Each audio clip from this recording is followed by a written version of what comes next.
we go. All right, family, welcome back to week number 4, class number 4 with Brother Keenan Booker, kicked out of heaven.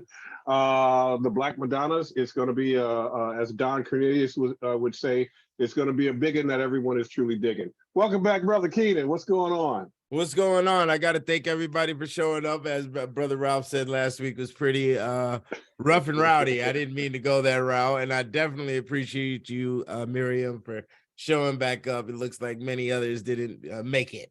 So, but anyways, to refer to the Spanish Inquisition, you got to understand that that was a thing that was only white on white crime, is what they would call it. It's white on white crime. Okay, now I have a couple of scenarios, as I showed, where Pappenheimer family, which was a Moorish family, may have been taken out through the witchcraft trials. And because of Brother Shock, he has requested that I write a book on the Moors from 700 to 1200. So there may be a lot more discovery in that realm where we see Moorish families were deleted, depleted, or name transfer during the course of the witchcraft trials. But we're not talking about that today. We're going in on the Black Madonna. I got to do a lot of reading before we get to some pictures. So what's going to happen is I'm just going to describe a lot of things about the Black Madonna through the reading part, and then we're just going to float through some pictures, some very potent stuff for you to see. If you have the 3rd volume, you can go ahead and flip to the back, and you'll be able to go through the pictures with me, okay? And the pictures are very important. There's over 120 Black Madonnas inside the literature. I did it like that specifically for the self-esteem of little Black girls. That's why the 3rd volume and all volumes have a lot of pictures, is because me, myself, as a child, I used to go downstairs in the basement and go through my parents' records, and looking at Prince on the motorcycle, looking at DZ Top, and looking at all these cats on the record covers, and also a lot of National Geographic magazines. So I understood clearly that you're going to have children around. They need something to float through when it comes to pictures, instead of sitting in front of the SpongeBob or whatever else on what is on TV all day, you see. So these Black Madonna images could definitely assist, as we don't have elegant imagery of Black women in public light right now. And that is very important, because one of the studies that I had to do during the course of the medieval that is also talked about inside the books is the mirror that happens within society. This is discussed in the area of the fleas that colored the dress in volume 2. And they talk about how the society will duplicate what the king and queen are doing. The peasants duplicate what the king and queen is doing. So when we look at the true definition of what a king and queen is, anybody in Hollywood of today, we duplicate their activity. So they bring in the new styles of dress, the new styles of wordplay, the new social activity that is permissible, blah, blah, blah, blah, blah. We on the bottom, the peasants, we follow that, okay? And this is not good, as we can see, because we see the results now, okay? With everything that's going on. I just watched a TikTok video of a 9-month-old baby that was left in the middle of the street. Unfortunately, it was a Black baby, and the mother got arrested, and all her other children got snatched up because of it. So, those type of things are repetitive in society right now. And part of that reason is because they have nothing to identify with amongst the realm of the kings and the queens, which are on TV. If you wasn't raised in a form of elegancy, then you're not going to be able to produce it. It's going to be very hard for you to do so. You see what I'm saying? So here we go. Here we go.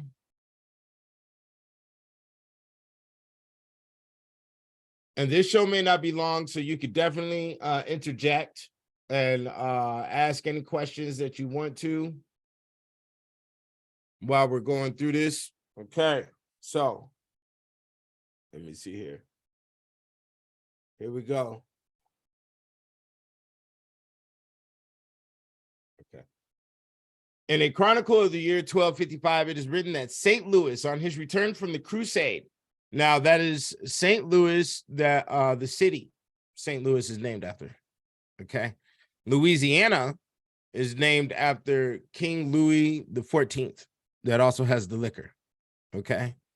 So in a chronicle of the year 1255, it is written that St. Louis, on his return from the crusade, left in the country of Forez several images of Our Lady made and carved in wood of black color, which he had brought from the Levant.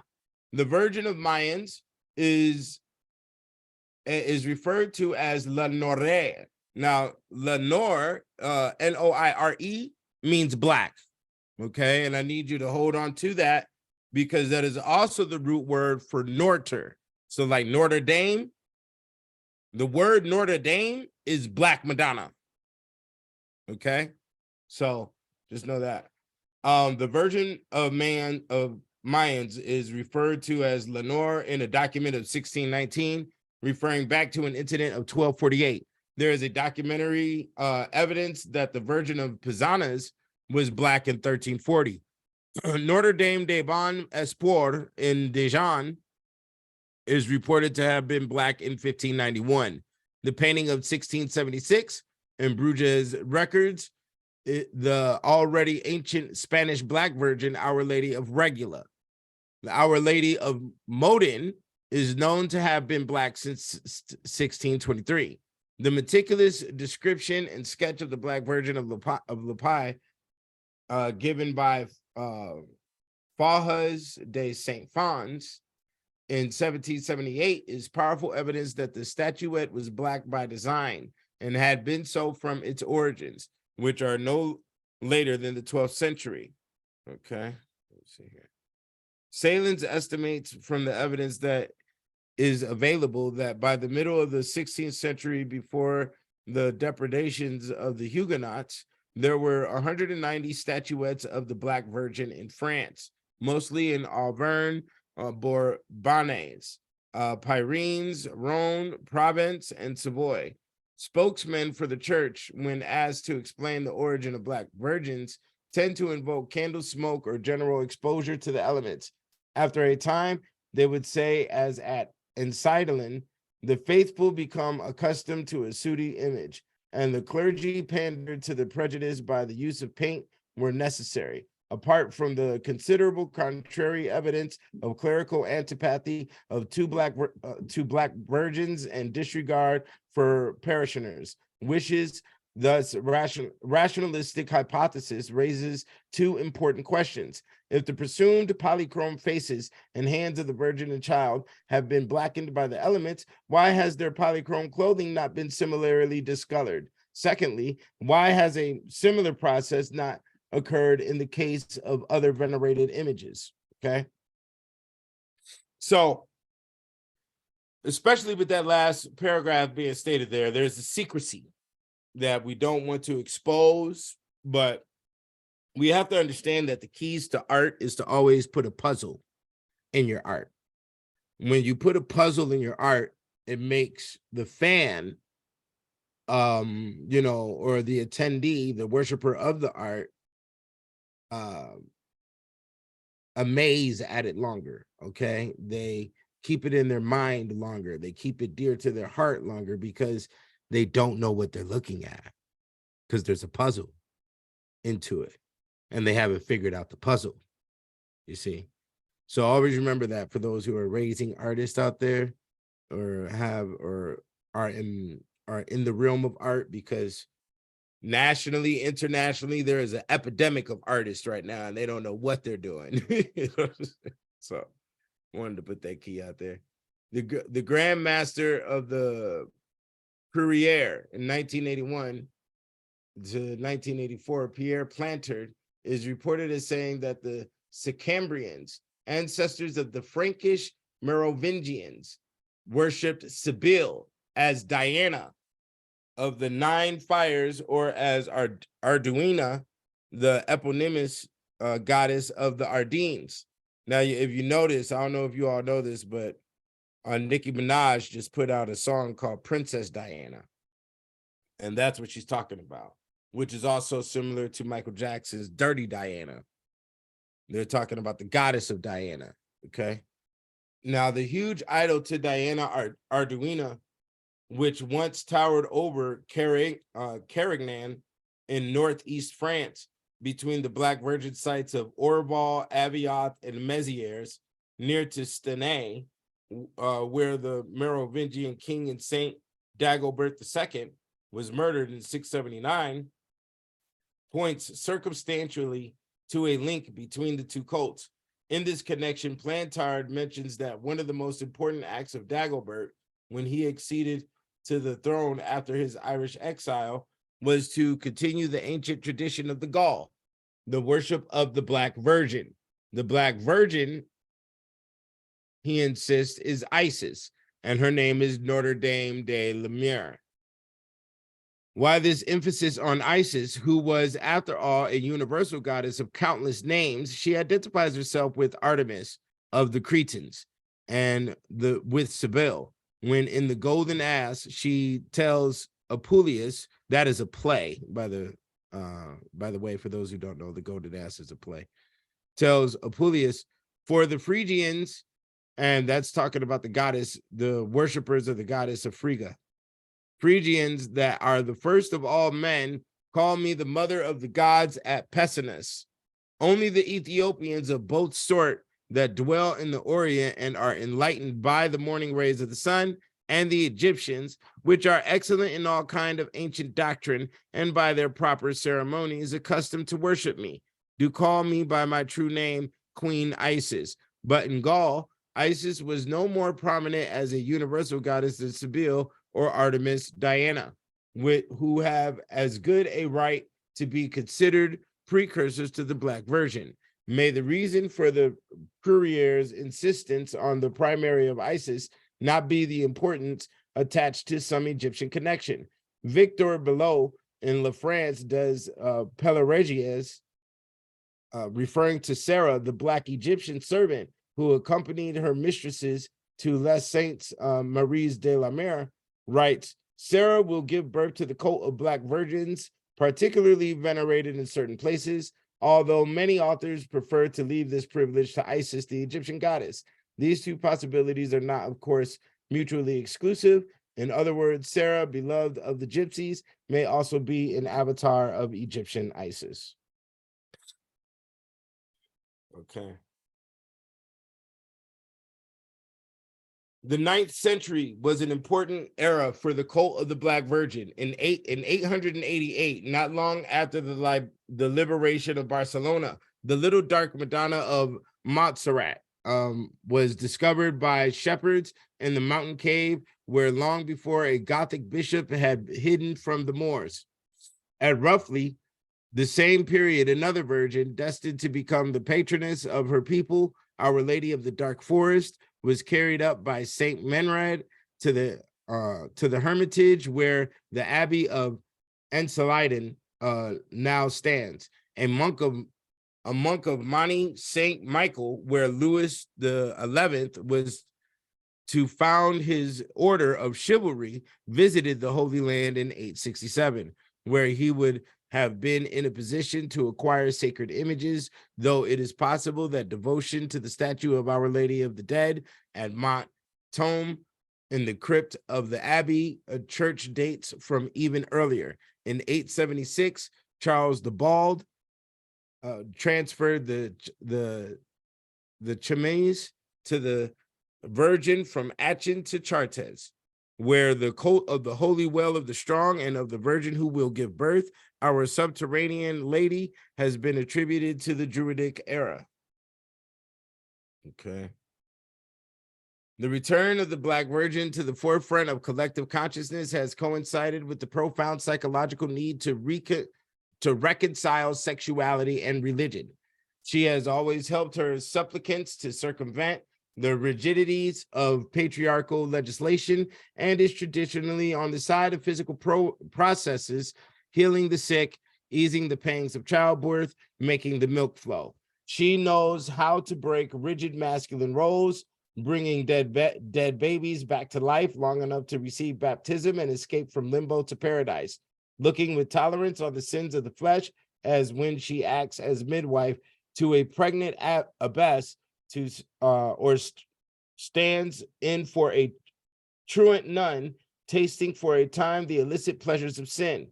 Politically, she is in favor of freedom and integrity, the right of peoples, cities, and nations to be inviolate and independent from outside interference.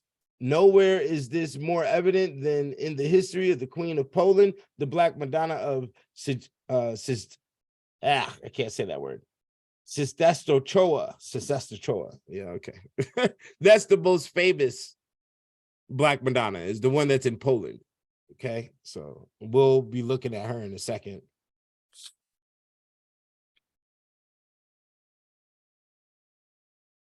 The Black Venus, which is an energy principle, is symbolized in the dolls that predate Egypt.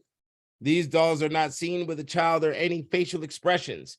They are only identified with enormous breasts and an enormous ass. Sometimes wide hips, shall I say. Sometimes you will see a heavy gut. All of this permeates a sexual vibration that stems from the dolls. Understand that the Venus is the grandmother to the Madonna, as these Venus dolls are found in locations of our mysterious ancestors and their practices. This is in what's being referred to as the dolls of Willendorf, the Venuses, all the different Venus dolls that we've seen before, the Venus of Willendorf, and there's a bunch of them. We'll go over a list of them here in a second. As these Venus dolls are found in locations of our, we don't know what she is saying, what she was used for, or what aspect of femininity she represents, due to the fact that similar dolls have been discovered all across the planet in diverse locations. It is easy for us to assume that she embodies all the aspects of femininity, as so does her daughters. It is also safe to compare the obesity that women encourage nowadays as direct symbol of the ancient times of woman rule. Okay. The mother of the Black Madonna and daughter of the Black Venus is divided up into different goddesses amongst several civilizations who are physically represented by a type of woman I will refer to as Sibyl. These are the most powerful goddesses who hold the major archetypes when the ancient civilizations were birthed. Their names are Isis, Libya, Diana, Hecate, Athena, Ixchel, Sekhmet, Lilith, Ishtar, and also Nut. I can't forget her. Not to forget, there are a couple amongst the Native American Indians, the Nordics, and the Asiatics as well. Goddesses like Nut, who is before Isis, represent the unknown Black space between the homo stages of humans and ancient civilizations. This Black space holds the secrets to how the human intelligence skyrocketed. Whether it took a century or was overnight, no one can say. Is there any questions about anything that I just read? Any statements? That location where you talked about in Poland, is that where the Vatican is? No, the Vatican is in Italy. That's Rome. Okay. Yeah. And also what's interesting about that is Italy is where all of our high price brands come from. That's everything. All the Ferragamos, all the Porsches, Lamborghinis, anything that's of extreme royal value and the highest quality, because a lot of people don't know there is a very large difference in the quality of why these brands are priced the way they are. They're all produced in Rome, in Italy. Okay. But one thing that's interesting is Poland didn't have a lot of burning of witches. They didn't burn witches. Poland is one of the countries that doesn't have a record of that. And they're also known as a Jewish stand post for whenever something is going down. So like World War II, or when a lot of other things that were occurring throughout history, where there was assault on Jews, they could always go to Poland. Poland always had the doors open for the Jews. Anything else? Okay. So, Keenan, is that the reason why Poland has still been at war or odds, or it's always something going on there? Could be. there's more to it, of course. Mhm. We have to understand that the information that I presented in this 3-volume series is only the information that was translated over. So their courts are still standing, and their courts still have the documents from the 1200s, 1300s, but they weren't translated. Over time, dialect has changed. So we don't even know if we could find people who can translate the material because they're written in certain slang dialects from those time periods. You see what I'm saying? So Poland has always been a safe house, basically. They don't, they're very defensive against drama. We're not going to enforce a negative line, and that's why they still don't have that line to this day, even though they're right next to Ukraine. They haven't gotten involved in none of the nonsense with Ukraine. And this could be an assistance from the Black Madonna. They do have Moors in their English, in their language structure. It's called the Merzin. So I don't know what history is there, but it's obviously there because it's in the words, and I'll be able to discover that later on. But yeah, Poland's always been a safe house, in Europe. But that, just because they didn't burn any witches doesn't mean they didn't have any. And I was told that directly by a Polish woman. So yeah. But yeah, we're gonna keep it going here. Anything else? We got anything else? Okay, we're gonna keep it going. Here's the definition to the name Mary. So the name Mary may have originated from the Egyptian language, which it has. That is confirmed in my encyclopedia of on the alchemy of women. It's MRY. Okay, it is like the derivative of the root Mr. Love or beloved. Compare MRY TYMN. You see it. Merit Amun, beloved of Amun. The name was early etymologized as containing the Hebrew root for bitter, which is myrrh, which is the myrrh herb, or MRY rebellious. St. Jerome, writing in circa 390, following Eusebius of Caesarea, translate the name as the drop of the sea, which can correlate to a lot of origin stories of tribal peoples who state that there was a mermaid. You see that? Another myrrh again, that came out of the ocean and taught them how to maintain society, or how to do things to survive on land. Okay, so from Hebrew, the MAR is drop, and the YAM is C, which is another version for the word Miriam, as we see here. This translation was subsequently rendered Stella Maris, which is the star of the sea, due to the scribal error, whence Our Lady's little star of the sea. Rashi, an 11th century Jewish commentator on the Bible, wrote that the name was given to the sister of Moses because of the Egyptians' harsh treatment of Jews in Egypt. Rashi wrote that the Israelites lived in Egypt for 210 years, including 86 years of cruel enslavement that began at the time Moses' elder sister was born. Therefore, the girl was called Miriam, because of the Egyptians made life bitter for her people. Now you have to understand the power in this name. Women always want to get married. You see, the word Mary is in the word married. We say Merry Christmas. In the Bible, partying is referred to as drink and be merry. Washington, D.C., our nation's capital, is located in Maryland, which is the land of Marys. When you understand words, the medieval way, you take the back end of the word and put it in the front, and then you'll see the true line of what's going on. Our law is underneath maritime law, which is the law over the ocean, okay, over the waters. And the largest Ethiopian population in America is in Washington, D.C. A friend recently asked why has Marilyn Monroe gotten so much popularity as of late? I stated because her name is Mary. There's a lot more to it than that, but that's it for short. From Long Island State, not only does she represent free sexuality, but she was the representation of the white version of Mary Madonna at that time. Madonna is an Italian word that means mother. That's all it means. Okay. So when it comes to Marilyn Monroe, she wasn't a whore. They just used her face as that. When you go through her life story, she was very educated, she was very educated, and she was very elegant on how she carried herself. But it was media that flips everything around backwards and all of this other type of thing, So let me see here.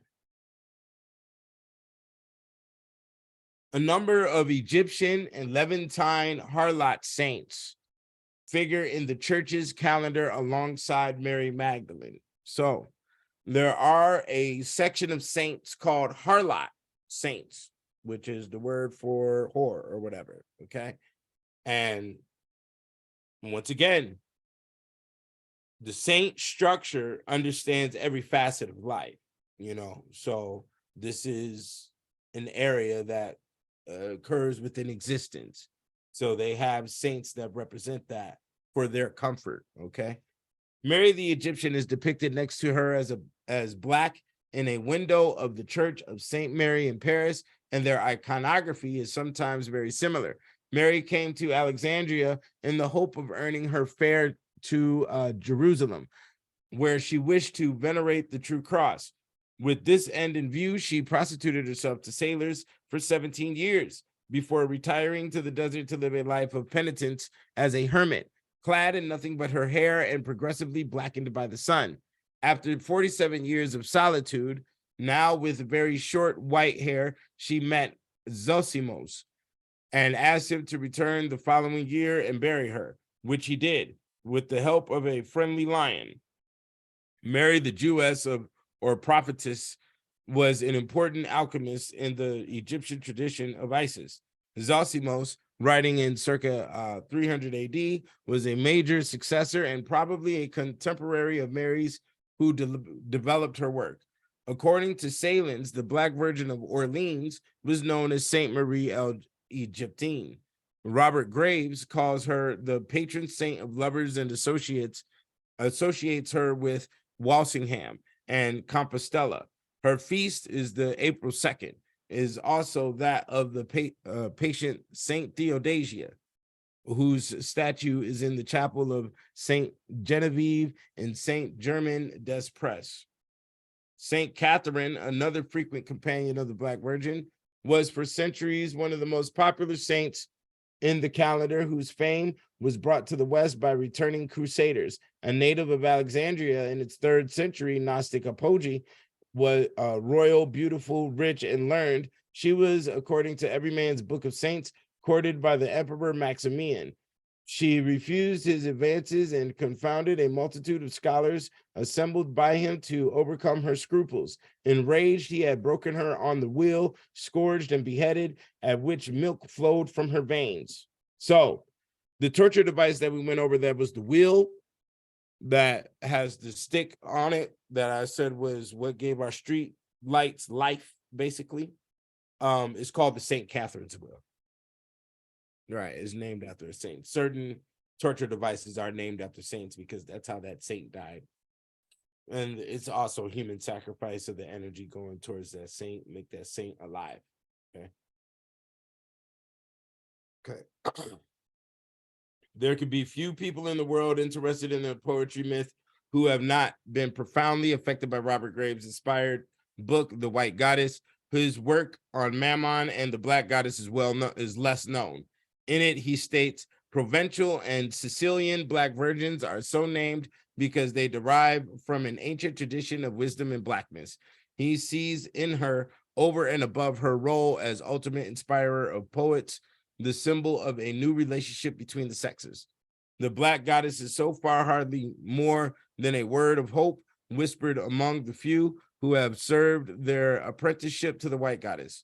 She promises a new pacific bond between men and women, in which the patriarchal marriage bond will fade away.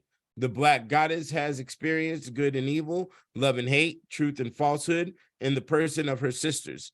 She will lead man back to that sure instinct of love which he long ago forfeited by intellectual pride. It is paradoxical that so old an image should be seen to represent such a new and radical departure. But then it is strange, too, that the Black virgins, which have been with us so long and in such great numbers, so often hidden and rediscovered, should now, for the first time, become widely recognized as a separate category within the iconography of the Virgin in the West. We are living, wrote Carl Jung, the undiscovered self, in his book, The Undiscovered Self, in what the Greeks called the kairos, the right time for a metamorphosis of the gods, i.e. of the fundamental principles of symbols. If this is the right time or high time for us to discover the Black Virgin, how can we know what she is trying to say to us? Okay, so let's go to it. Can y'all see my screen? Yes. Okay. So these are the Black Madonnas here. Okay. Now I wanted to, like I said, the black, red, black, green, black, blue. So black and red is the flesh stage, basically. That is as you heard, and I've read from a lot of different scholars and even me within the passages that you just heard, there is a correlation towards the sexual activity, as we see the result is the child that is on her lap, okay? So we need not look at this in any form of perversion. This is the course of life. This is the course of creativity. This is the essence of woman, as this is the dimension she controls. Men may control the intellectual realm when it comes to rulers and numbers and engines and oil and gasoline and technology. We do all of that. You are the original 3D printer. Your body is. Okay. Your sunbathing is a part of that. As when we go into the ancient doctrine, it does state that women used to be impregnated by the sun rays alone. Okay. And they did before man or whatever. This is all hypothetical. We don't have direct evidence of it, but it is stated, as it is also a part of the human psyche thought that the female, I forgot what it's called, apothecary or something like that, where the female can get pregnant by herself. But it was done by the sun. Okay. So that blackness, the intelligence from the sun rays, which are angles, which is also a root word and the essence of the definition of angels. Okay. And you can find this in the fact that the areas with more sun on the planet cost more to live. And when you also look at these areas, you see more creation, you see more insanity, and you see more nudity. Okay. This would be California, Hollywood. This would be Hawaii. This would be Florida. Okay. Those are the most expensive places to live in America. And it's because you're receiving more intellect from the sun. You're in the sun more, and you have more that you can decipher from that. And it sends a lot of people into insanity because they don't know what they're dealing with. So they hear a lot of voices in their head and they plummet, from that. And then we also see that in ancient Egypt. That was a location of extreme heat, a lot of sun. So basically all the hieroglyphs and all the high level explanations of the human soul come from that. It comes from that. Hold on here. Yeah, sorry about that. But yeah, so that is what it is. When it comes to the insanity levels that a lot of people are encouraging. So it's from the sun, basically. The sun makes people crazy. And if we go into Greece, they call the sun Helios, which is hell. Okay. Just like Constantine the Great's mother was Helena. Okay. So that's also what brings us the blackness, the burning, which is also in synchronicity with the black cosmos. Okay, so you have cosmo rays just as much as you have solar rays. Now, part of the cosmo rays can be bursts that come from different planets or different gas explosions that occur inside outer space. Okay, when certain stars collide and things of that nature, that does send and will engulf the entirety of our planet into certain rays. One of those rays is called a gamma ray. I was born and sent here on this planet on a gamma ray. Okay, a gamma ray is against technology.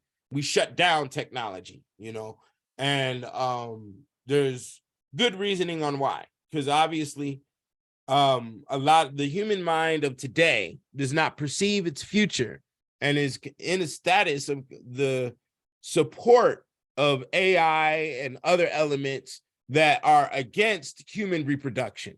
Okay, and as we see with the Black Madonna, she stands for reproduction, as there is a child sitting on the lap. A lot of these and all of these women are petite when we speak about their physical stature. So let's go through some of these women while I'm over here running my mouth. Okay, you got Louise Maurice, who is the Black Nun of Moret. It is rumored to be the daughter of Maria Teresa of Spain, right here on the left-hand side. You have Queen Sophia Charlotte, who Charlotte, North Carolina is named after, is right here in the middle. Okay, she's oh, I didn't even have that book right here. Well, let me get it real quick. It'll be real quick.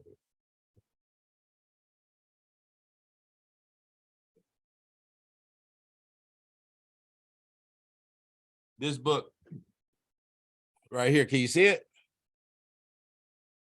Nature Knows No Color Line. That's also another drawing of her. It's also an old picture of her. Okay, so that book is written by J.A. Rogers. And then you have Empress Menine, the Queen of Queens of Judah, which is Ethiopia, right here. She was the beloved wife of Haile Selassie, right here. Okay. The picture on the last is Saint Iphigenia, a painting of female-friendly, fiery Nubian saint, right here. There was a couple of Black saints that I missed. Saint Moses the Black is another one. You can look him up. He's Ethiopian. Like I stated, though, the Coptic Church of Ethiopia has a large hagiography, is what it's called, with saints as well, just like the Catholic system does. Okay, so the Black Madonna of Montserrat is right here on the left-hand side, and then we have Black Madonna of Notre Dame du Pilier, which is in Chartres, France, right here. Okay, this one right here is the Enthroned Virgin and Child. This is also in France on the right-hand side. Now, in the beginning, they weren't made of ebony wood, but they have been, they started, I can't tell you what time period they started using ebony wood, but ebony wood is directly from Africa. And it is to be our magic wand versus the Hollywood, which is green, which comes from Celtic Ireland, I think it is. Well, go ahead, Sandra.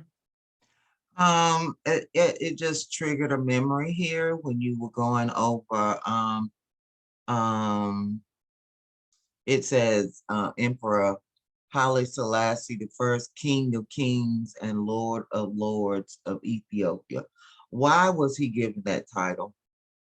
Because supposedly Haile Selassie he is the last descendant of direct blood of King David.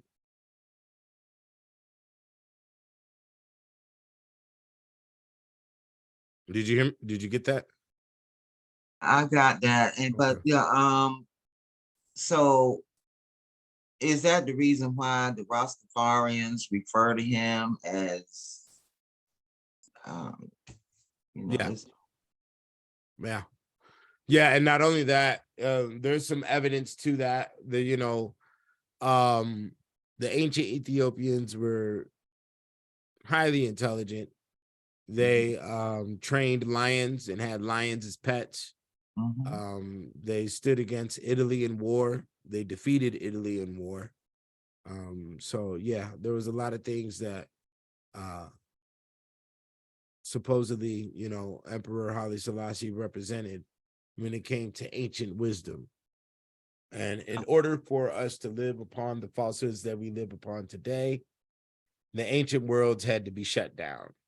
Okay, because yeah, there was a lot of religious wars that were going on and a lot of confusion, a lot of vendettas. And you can still see some of that nature with Africa today, you know, like out of nowhere, they'll have a political uprising about something that happened 100 years ago, you know, and that's just, you know, how we operated in those times, inclusive with executioners and things of that nature. A lot of things were a lot more gory. One of the root definitions of why white males wanted to come to America and develop was because they looked at this as an opportunity for them to all be their own kings and live like a king instead of following one king. And they've achieved that basically by majority, you know, so yeah. Okay. So this is the on the left hand side here. Yeah, anytime, you know. Anybody got any questions, you can just butt in at any time. On the left hand, go ahead. Well, the Madonna is, if she's Isis, right? We're saying that she's Isis? Yes, she is Okay. a transformation. Yes. And Isis is also Aset. Yes. Okay. So this is the real trilogy or Trinity. The Trinity is yeah, man, Pretty woman, and much. child. Right. Man, woman, and child, you know, yeah, that's what it's supposed to be. Okay. You know, they changed it into the Holy Ghost, Holy Father, and Right. you know, whatever else they was doing. But yeah, if you want to call it the Holy Trinity, that's fine. Interesting. Okay. Okay. And right here is the Black Madonna of Poland that I was talking about. That is the most famous one. Is this one right here. And when I say most famous, I mean like this is a high-level tourist attraction in Poland, probably their most visited tourist attraction in Poland throughout the whole country is the Black Madonna. All right. You know, the saddest part about this for me is that our people don't even know, most of us don't even know this exists. Yeah, and to be honest, most of them probably don't want to know. Wow. Yeah. Facts. That's one. That's I heard you down there. But yeah, they don't want to know. Wow. They don't care. Yeah, they don't care. You know, there is some weird high-level hatred, anger. We could point the finger at whoever for whatever. The fact is that you have it. Okay. And they like to hold on to it. They like to, that's all they really have in existence. So they hold on to it and they rot.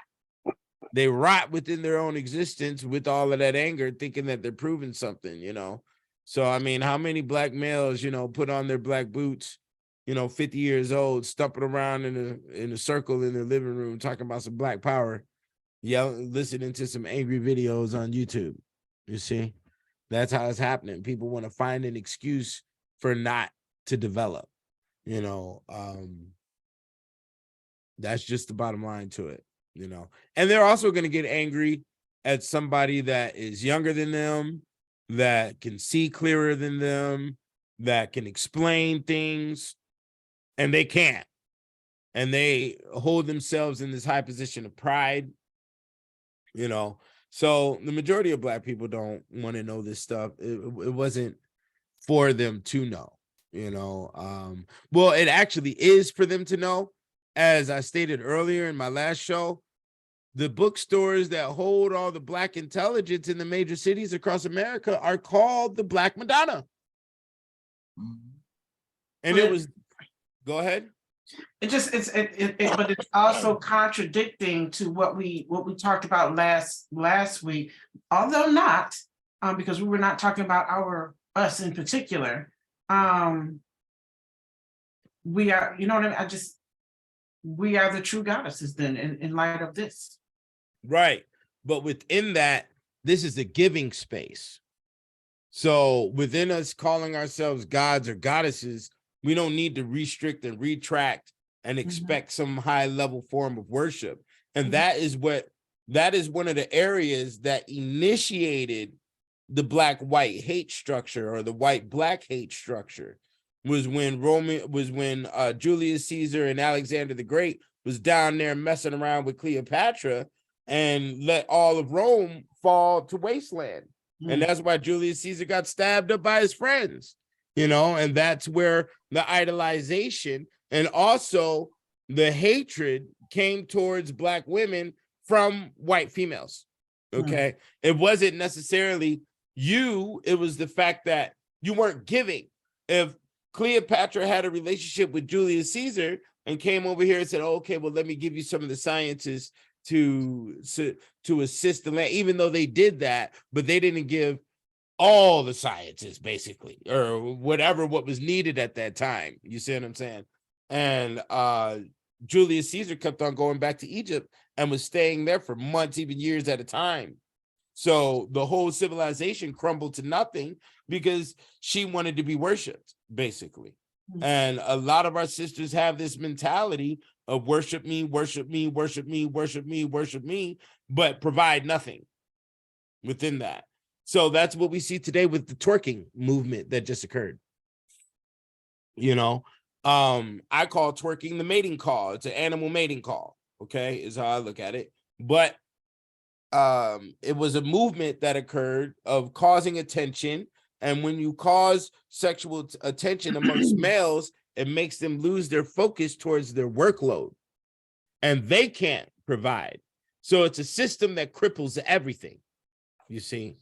So this is why we have to have these images in grace format, whether white or black, showing the mercy and showing the position of chastity, and also showing the position of honor. As we see, the children also have crowns on their heads in the majority of these pictures. Now, this one right here on the right-hand side, which is the Virgin Mary in the Gates of Dawn, who doesn't have no baby, obviously, because it's a virgin. She also has the crescent. Now, some say this is the crescent of the moon, but this could also be recognized as the horns of the bull, okay? And the horns of the bull is worn in a lot of different African marriage ceremonies, but also the bull is worshipped because they keep a separation from the cows. In all the mammal realms, whether you want to talk about water or land animals, the males stay away from the females until it's mating season. They'll keep a distance for the boundary of their land that they control, the peeing on the trees and things of that nature to mark territory. But when it comes to the socialism of what the females handle, the males do not get involved. And this is everything from whales and dolphins to bulls, lions. They all maintain like this. 90% of the mammal operation does not get involved with the female social paradigm. Okay.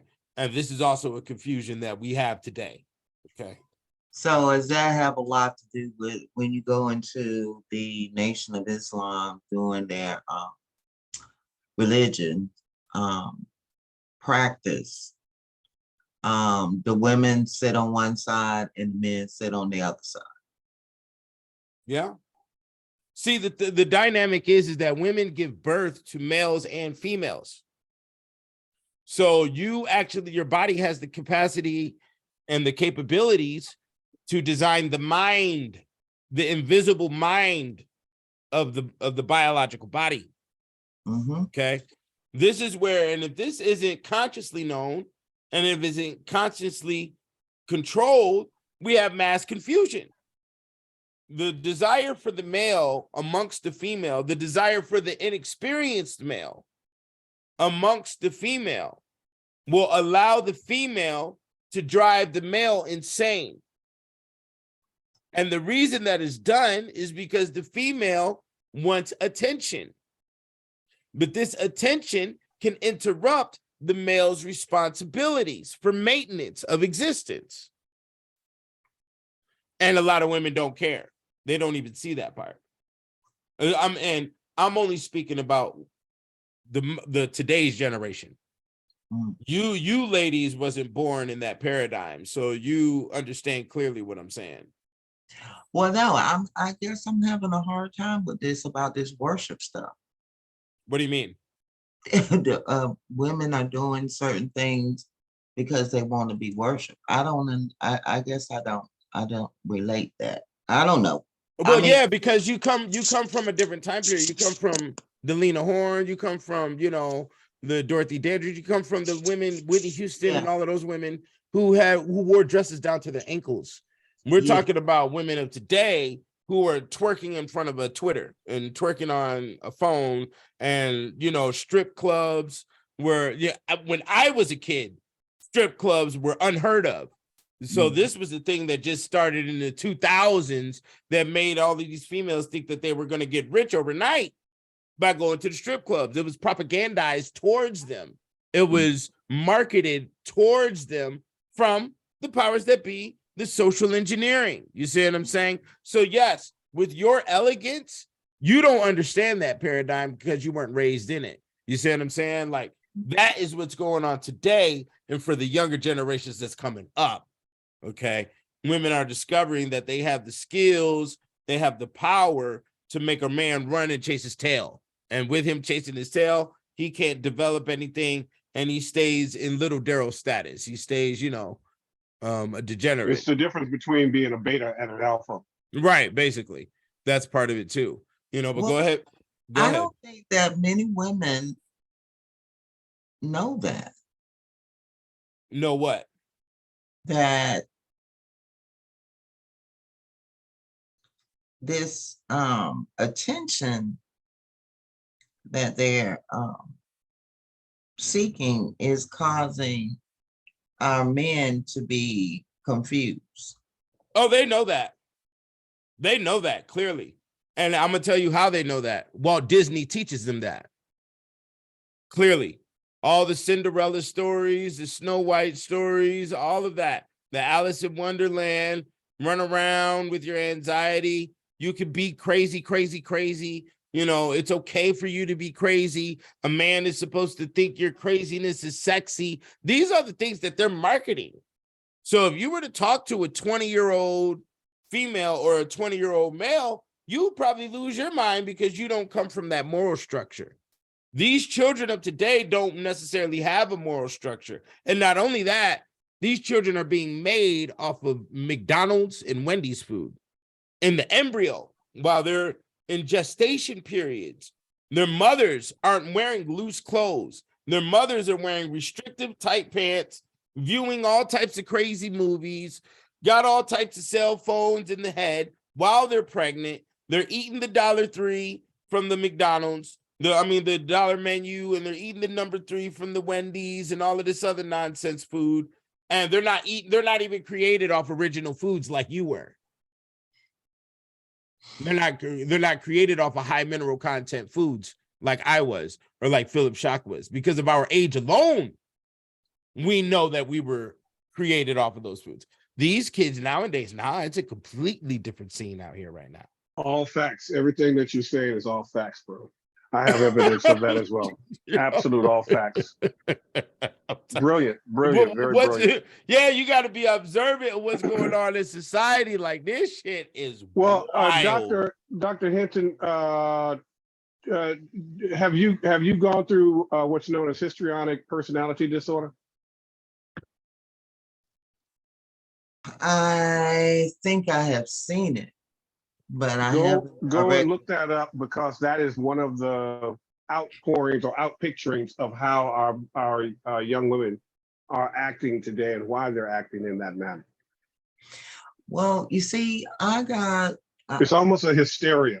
It's something I've never seen or witnessed before.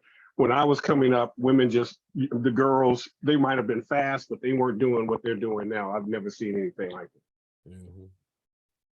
Well, and also Miriam has her hand up. So go ahead, Doc. I'm sorry. No, go ahead, Sandra. Finish your statement, then we'll get to Miriam. I've noticed, because I see European girls, and I see our children and girls. And the European girls is progressing. Not our girls is not. What do you mean by that? Progress, like, what do you mean? They're progressing, wanting to eliminate whatever, mental disorder it is that they say that they have. They are putting in the work to do that. And our Black children, they don't.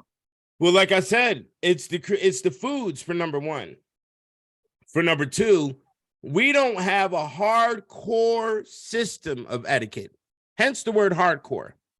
So I can show you pictures from the 1950s where Black men and Black women are at their high school proms and they're wearing white gloves. They're kneeling in front of each other. The Black girls got on dresses like they about to get married. The Black men are tuxedoed up. This is prom. This is New Jersey, New York prom. Okay, we're not doing that today. You see what I'm saying? Right, we're not doing that today. And we don't have etiquette pumped into our system hard enough where it's going to last genetically. You see, that's one thing that Europeans did, and they understand that we don't. That you're going to have to pound something inside the blood for at least 100 years for it to last at least 50 to 200 years, because it's going to phase out if the practice isn't maintained on the switch up of the strands of the DNA. We got to put it in epigenetically. You see what I'm saying? And that is like epigenetics can have a positive side just as it has a negative side.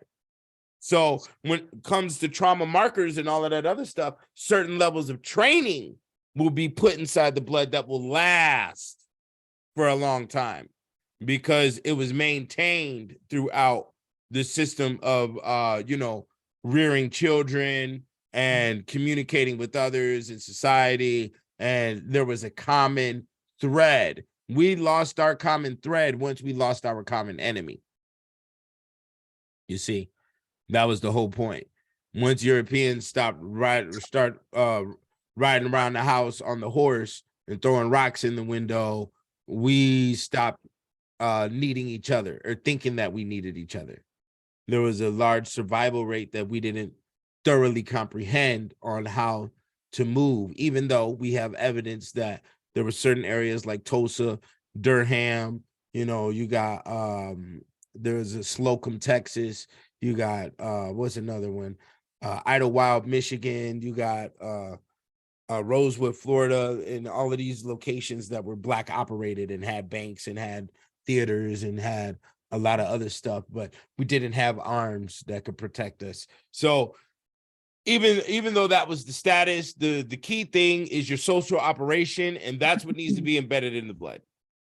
Okay, and it's going to take fierceness to do that. It is not a light situation. It is the cracking of the skull to get it embedded into the blood. And that's just what it is. If you love that much, you're going to do that. Miriam, you have your hand raised? Yeah, go ahead, Miriam. Yeah, I kind of want to go back to we were talking about the twerking or the strip clubs and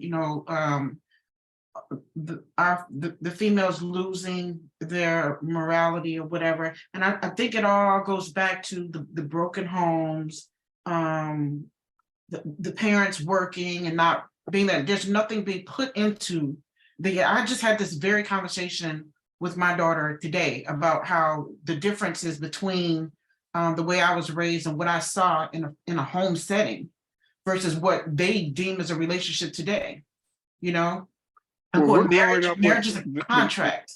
The kids today are growing up with SpongeBob. We don't. Exactly. You and I grew up watching male and female relationships. Yeah. Exactly. Even the white people were married and in a relationship. Exactly. That's just it. And I was going to say that Yeah. The TV is raising our kids, and they're telling them what their moral compass looks like.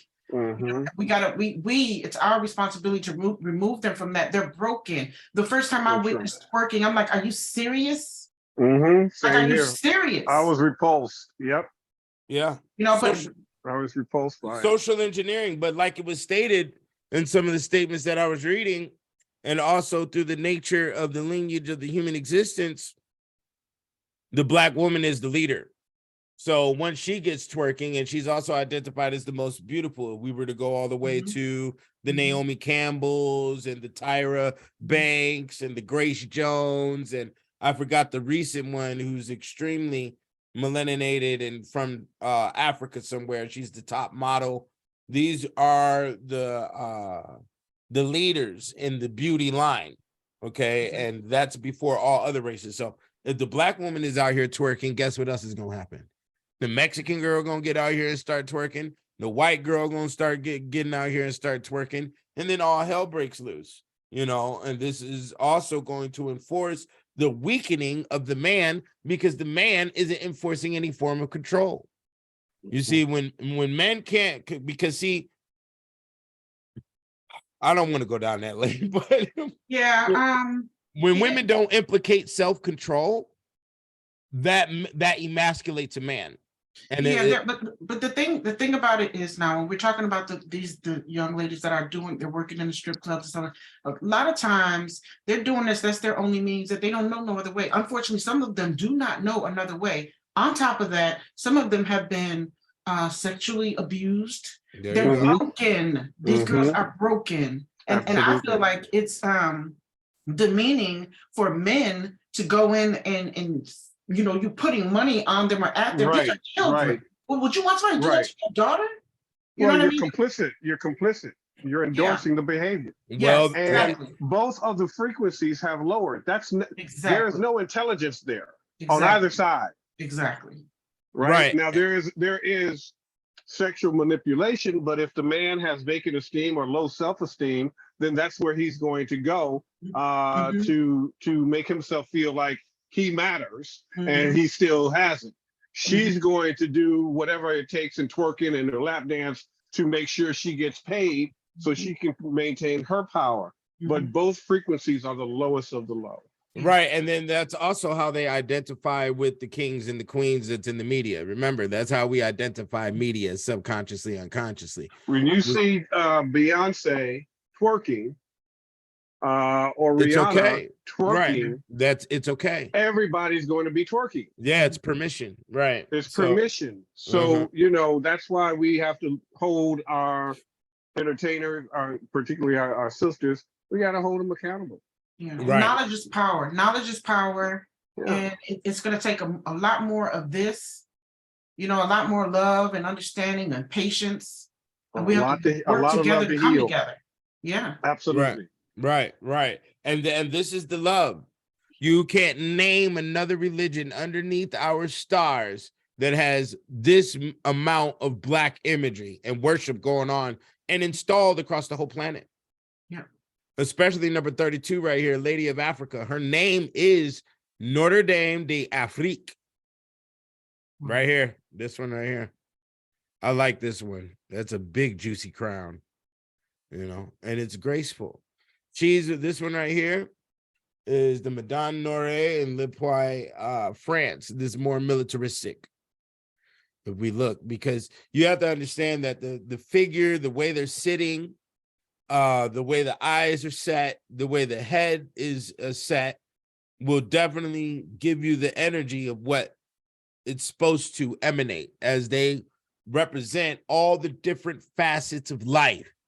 So it's not just Black Madonna. You understand? Like this one right here on the right-hand side is the Most Holy Mary, crowned one of the poor. In her sanctuary, 12 kilometers outside of the city, in the region of Puglia Apulia, at least from the 11th century, if not much older, natural wood. And there is a very deeply detailed scenario on how they create these dolls, which nobody knows. Nobody knows how the Catholic Church makes these dolls, but you can definitely feel the power that comes off of them when you're looking at them. Okay. Especially Tina, do we this know one. for sure that they made the dolls? Because we know that they have been going around the world stealing artifacts and, you know, Oh, they make calling these. them their own. Yeah, they make these. They make these. You know, they make these. Well, the artifacts that they take, there's a lot of them inside private ownership of billionaires. I will say that. But those that aren't in private are at the museums. And when you go to the museums, there's a lot more stuff in the basement than what they put on display. So, you know, but once again, I don't look at it as stealing. I look at it as our failure to protect. So if you didn't take it seriously, then you didn't protect it.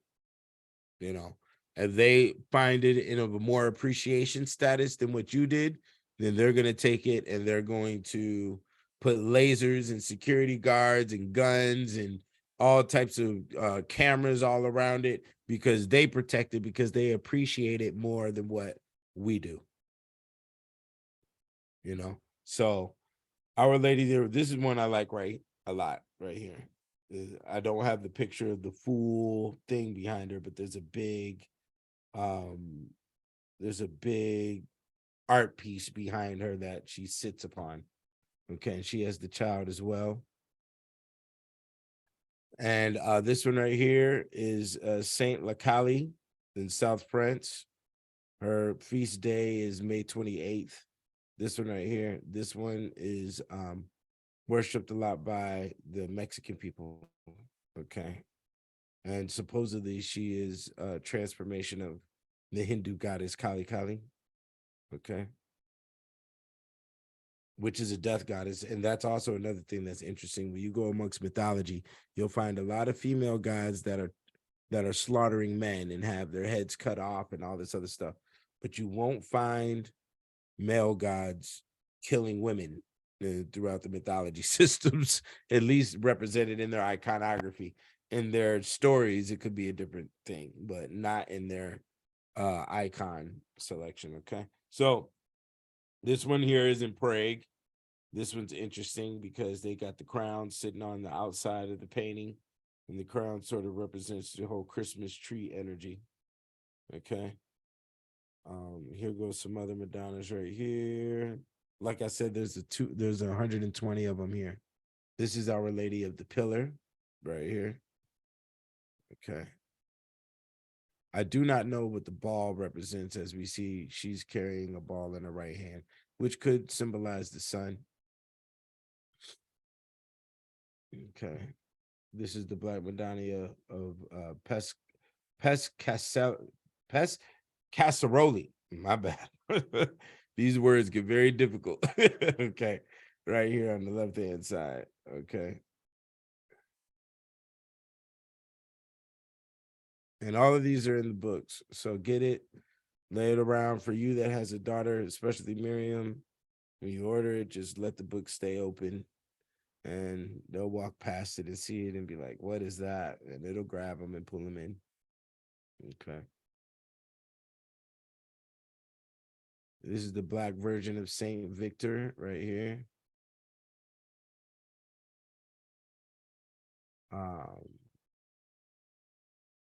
Saint Monastery right here. This one. This is a gold one. There's a couple of these gold ones. Usually they're found in Russia. Russia has no problem with showing all their Black saints and Black Madonnas. They have no hold back with that. Right here, you got the Notre Dame of Marsac right here on the right-hand side. Our Lady of Dublin, that's Dublin, Ireland. And the Church of the Carmelite Order is right here in the middle.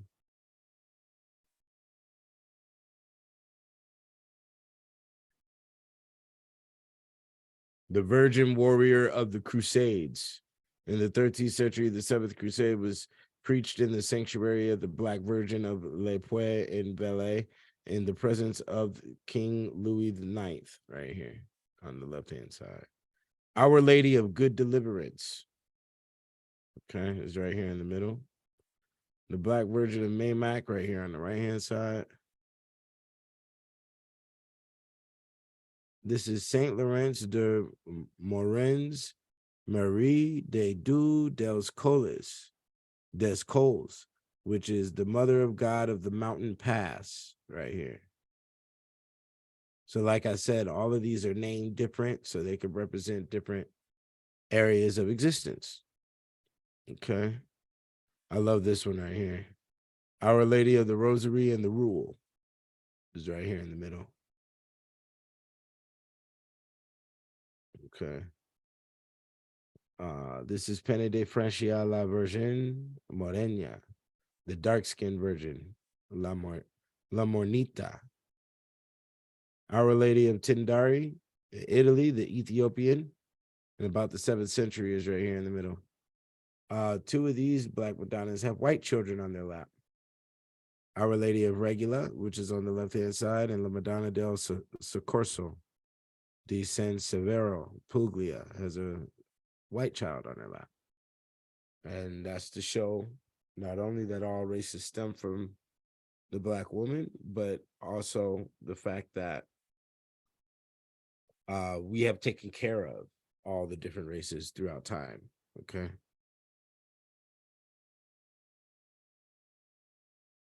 Okay. The Mother of God of Tender Emotion.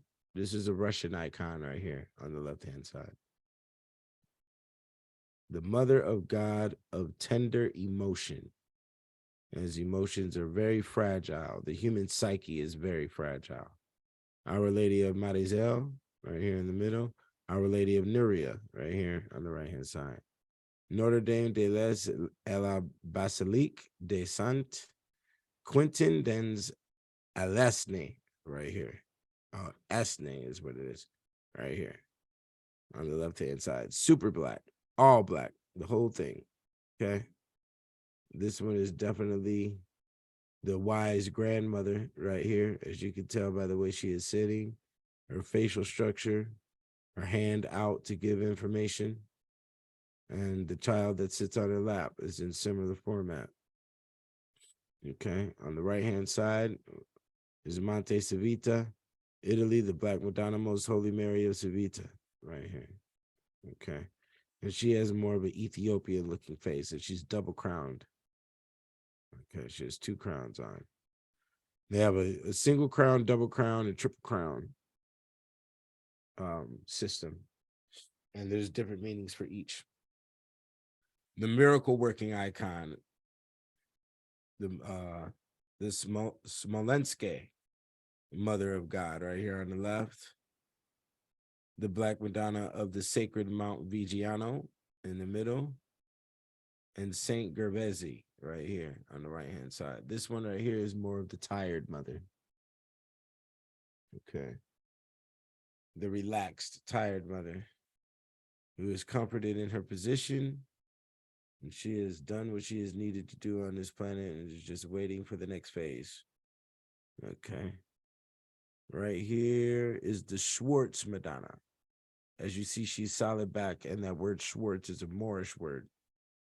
And the chapel of the Black Virgin inside the cathedral, Our Lady of the Annunciation, is right here in the middle. Okay.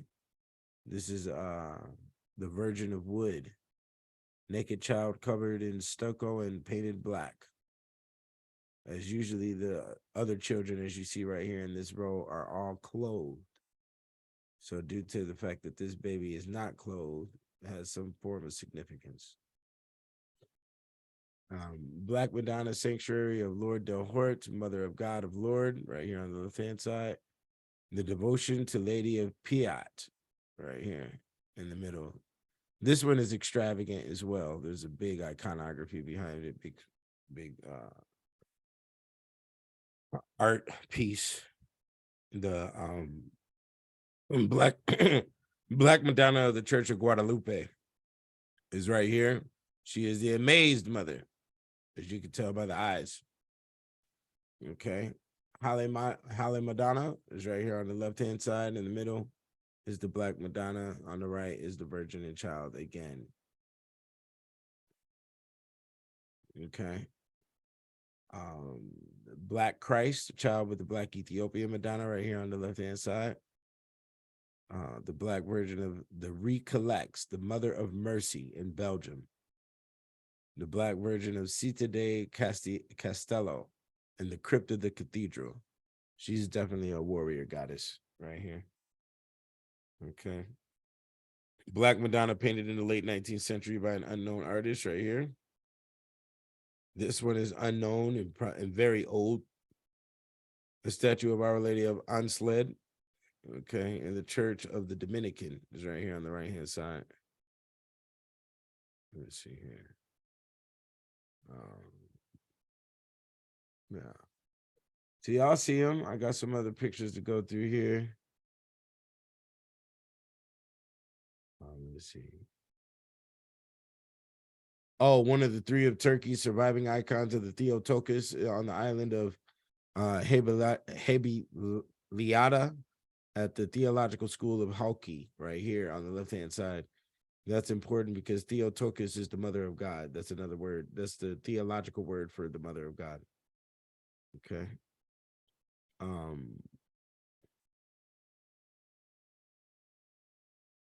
The Madonna in the Parish Church of Gotha in Austria, right here. On this left-hand side is the holy icon of Panagia Triorosa. Sorry about that. Trichorosa is what it is. The holy icon of Panagia Trichorosa. Let me say it correctly. All right. Right here on the left-hand side. The holy monastery of Hilandaralu in Mount Athos. Our Lady of Deliverance is right here in the middle. The Virgin of the Victory. Okay, so it's definitely a warrior goddess. You can tell by the large hands. And that's also why she's called the Virgin of Victory. The word victory is inside the name Victoria. So, but that can also, there's victory and then there's also victim. So it could be either or energy. But the word Victoria is originally victory. So the Marahia Bistrica is right here. The Virginor de Greville is right here. This is the Black Madonna statue. Okay. We have France, Our Lady of the Snows. In Austria, Vienna, the Black Madonna right here. The Notre Dame of the Confession is right here on the right-hand side all the way over. Okay. Keenan, would they oftentimes say that because the statues were black that they were burnt in a fire? No, I read over that. But if that was the case, their clothes wouldn't be.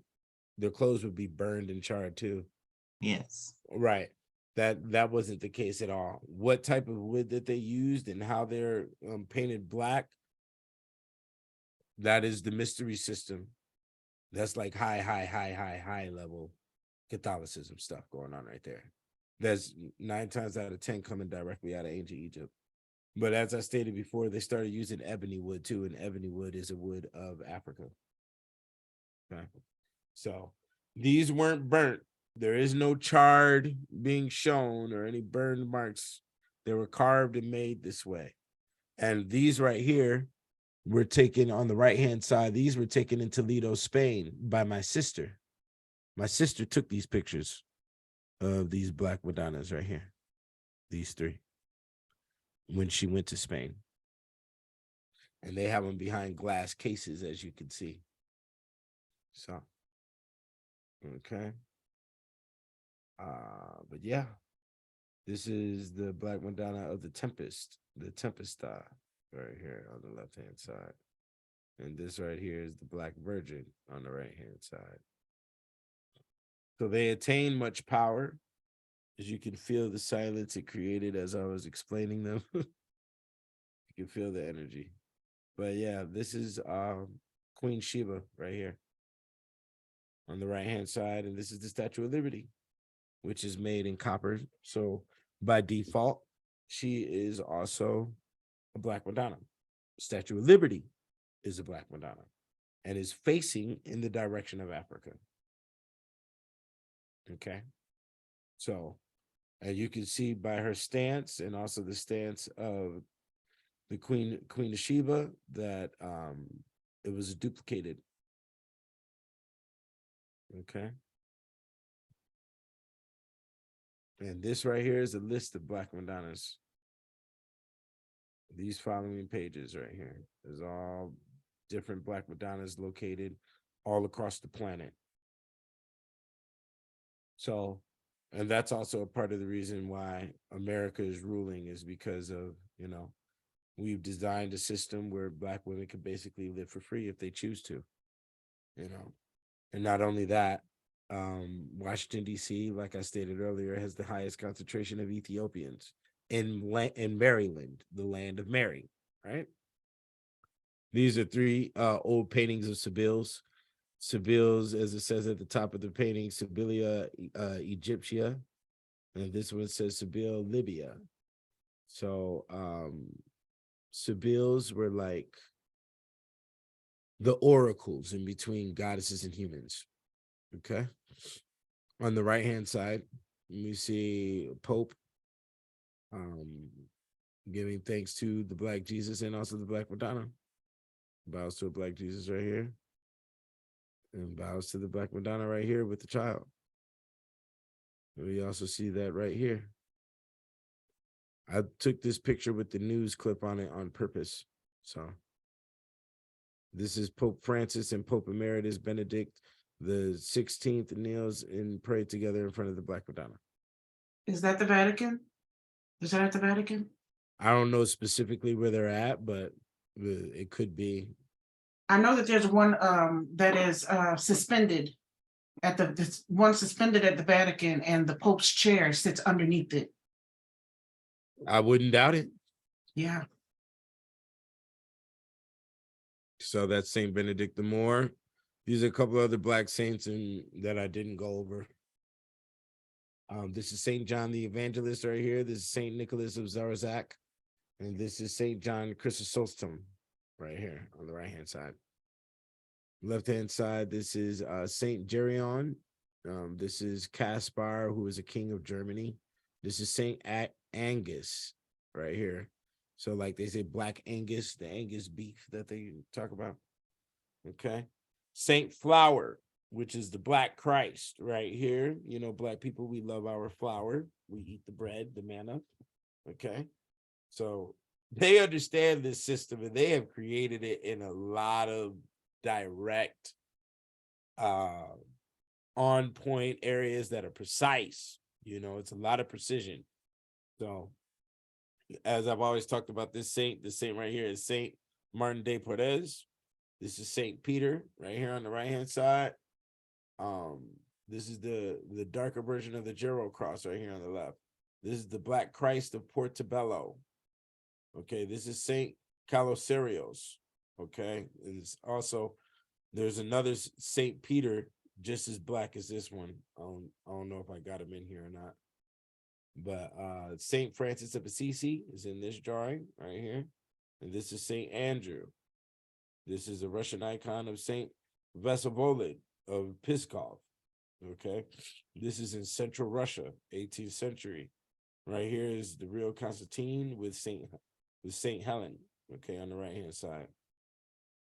That is Saint Maurice, which we've already discussed.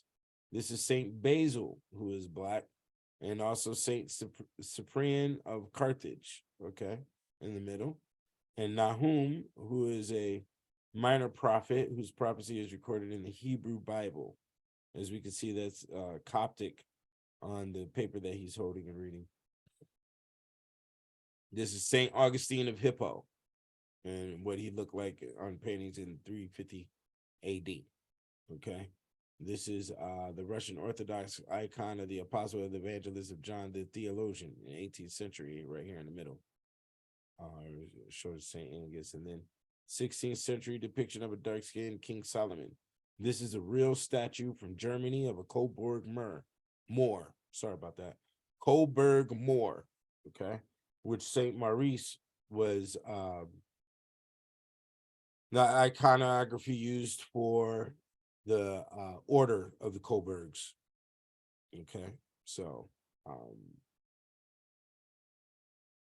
This is a picture of one of the Magi's right here, a painting, in a medieval painting. This is an artist unknown in the style of Andrei Rublev. This is Andrei Brustolon, who is a black warrior in Italy, and a rare image of Henry II, the King of Italy and Germany, also known as the Holy Roman Emperor during the time of the Ottoman dynasty. Right here on the right-hand side. Okay. Let's see what else we got here. This is Frederick Barbarossa here in the middle. And this is John VIII right here, John VIII of Paleologos, the Moorish emperor of the Byzantine Empire, right here on the right-hand side. Okay. On the top left is Philip II, who looks very Moorish indeed. And this is the Russian icon, the icon of the prophet Elijah, right here, these two pictures. Okay. And then the festival of San Calogero, Saint Calogero is right here. Okay. The Seventh Ecumenical Council of Nicaea is right here. This is the seventh. And as you can see, all of these faces are brown. And they could have made it white because the pages are here in the book are white, but the faces are brown. Okay. And this is the when they constructed the Bible, the seventh Nicaea. Correct. Could be. Don't quote me on that.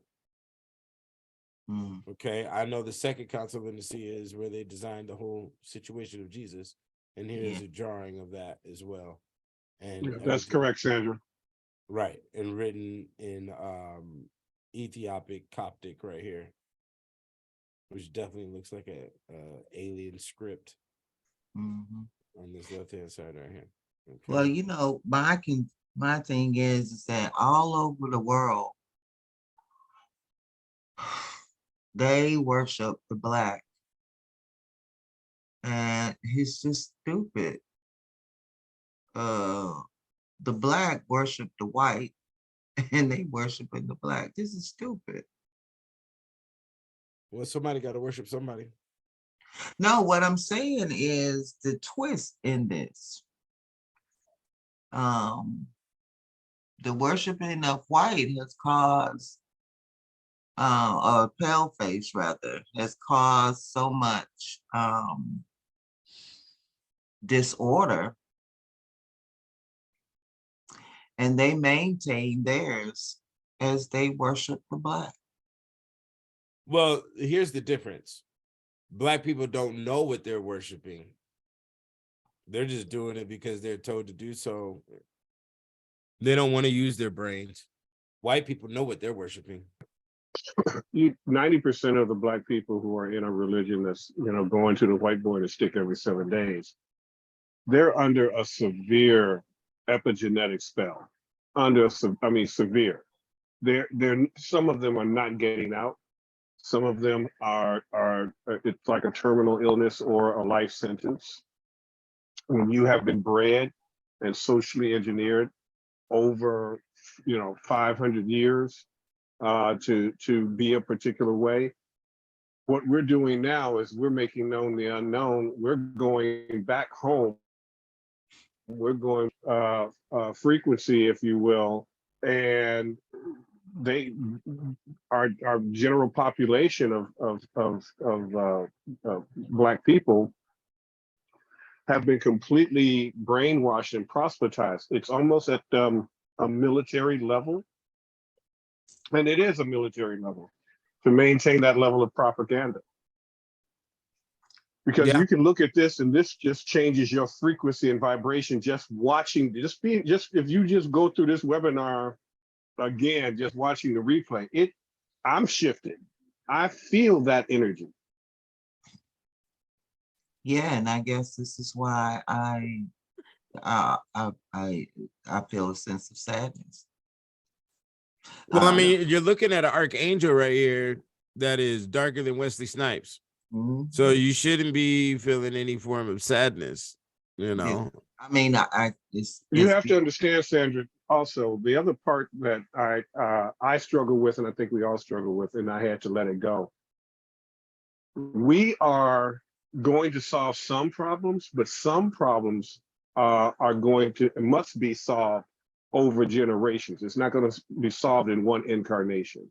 Now we're advanced as shit because we've got these top researchers, and we're top researchers asking the philosophical questions of how and why, and we're not afraid to ask that question.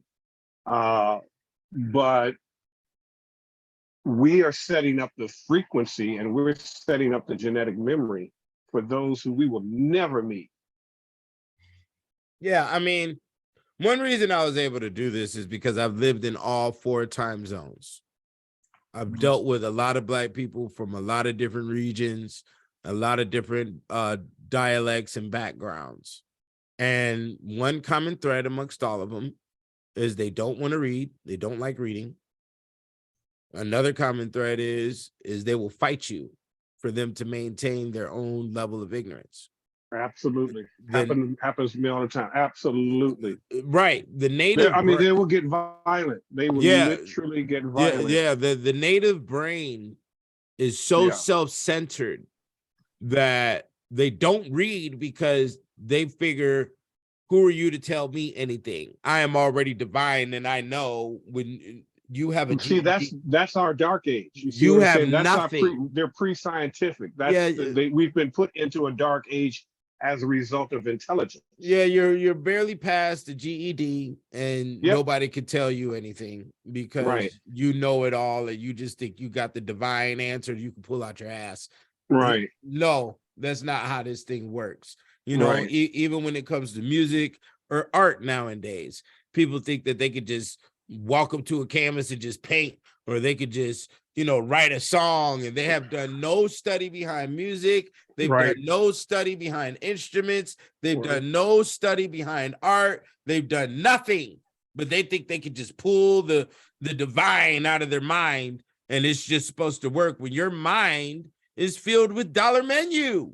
Mm-hmm. That's the arrested development. You have dollar menu brain, and you think you're supposed to be able to produce, And this is the 3 out of 100 that Copper talks about all the time. It's a lot of us are just not going to get there. I'm sorry.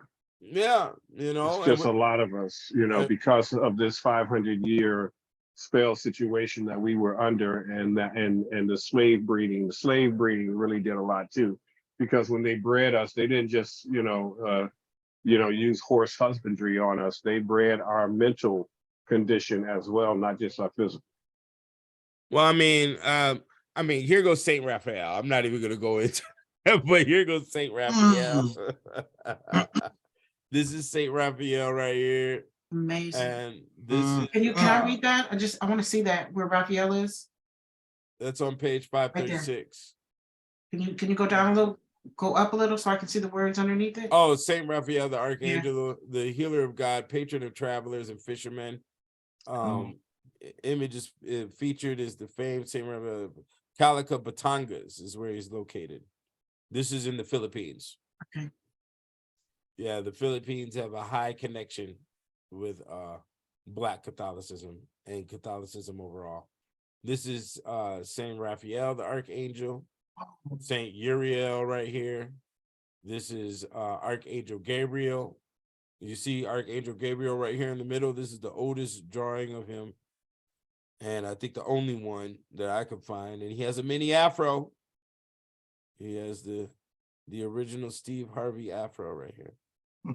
And then you have right here on the right hand side, this is located in Ukraine. Saint Archangel Michael, located in Kyiv in Ukraine. Okay. And there he goes again. When I found this one, I was like, whoa. Because he's black and gold, the ancient Egyptian colors, and that's where he stands. Okay. This is the archangel. Does that look familiar to you? Does that look like something you might have seen in Marvel? Marvel Comics? Mm-hmm. Yeah. What's the guy that does the brother who has the wings and the electronic wings, and he's flying around? I think he's called a Falcon. And then when The Rock, Dwayne Johnson, redid Black Adam or produced Black Adam, he went back to the original Egyptian gods, and you can see right there. That's where they got it from. Oh, I didn't know That's where that. they got it from. Oh, wait a minute. Where is Ron Spears? Ron can confirm this. Ron, because you did a whole comparative analysis on this. This was incredible. Come on out, Ron, and talk to us about this. If you're still, is Ron still with us? Yeah, I see him down here. Okay, he might be knocked out. Oh, he might have Melinda. his Grand Marnier or whatever. So okay, that's okay. Okay, Melinda made it. Wanted to say what's up. What's up, Melinda? So this is the Hey archangel. there. Yeah, this is the Archangel Azrael right here. On the left-hand side. And then on the right-hand side, this is the statue of Lucifer himself. That's you got the chain on his foot. Okay. And then over here are the bejeweled saints. These are saints who have all types of jewels coated all over their body. They're located in different catacombs all throughout Europe. I thought it was pretty awesome. So I put them in here. And then I got to take y'all through the catacomb churches. Do y'all know about this?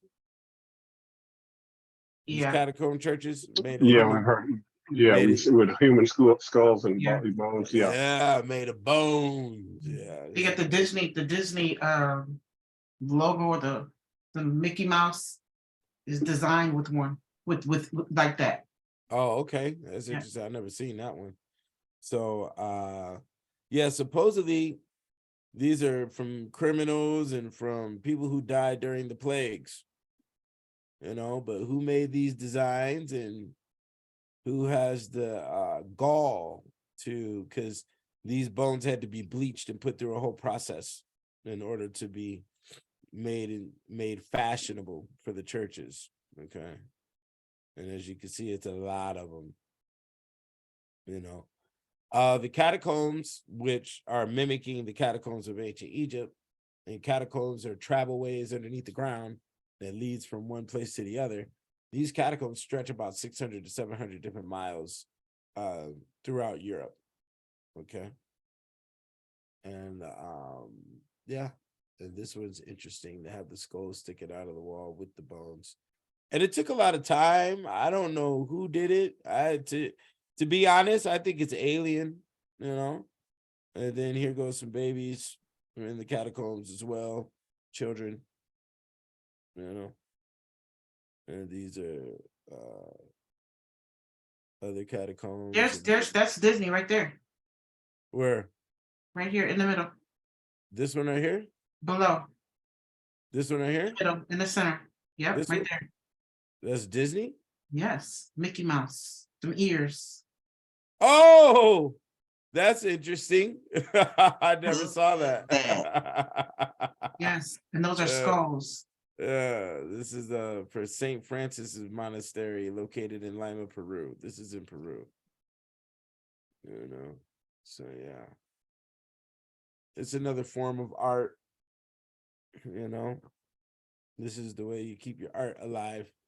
Supposedly these are a lot of different bishops and other ranking officials of the Catholic Church in these Capuchin catacombs in Palermo, Italy, Sicily, right here. This one is a clock made of bones. Our Lady of the Conception of the Capuchins and Santa Maria made this one right here. Okay, this is called the Chapel of Bones in Campo Maior in Portugal. All right, so yeah. There's a lot of other pictures I got. There's a lot of them here. These are pictures of martyrs. This is the headless saint that's carrying his own head and he has blood spewing out of his neck, so on and so forth. Okay. That's Saint Dionysius, which Dionysius is the male version of the goddess Diana. Okay. So yeah. This is to be hanged, drawn, and quartered right here. Saint Hippolytus that occurred to.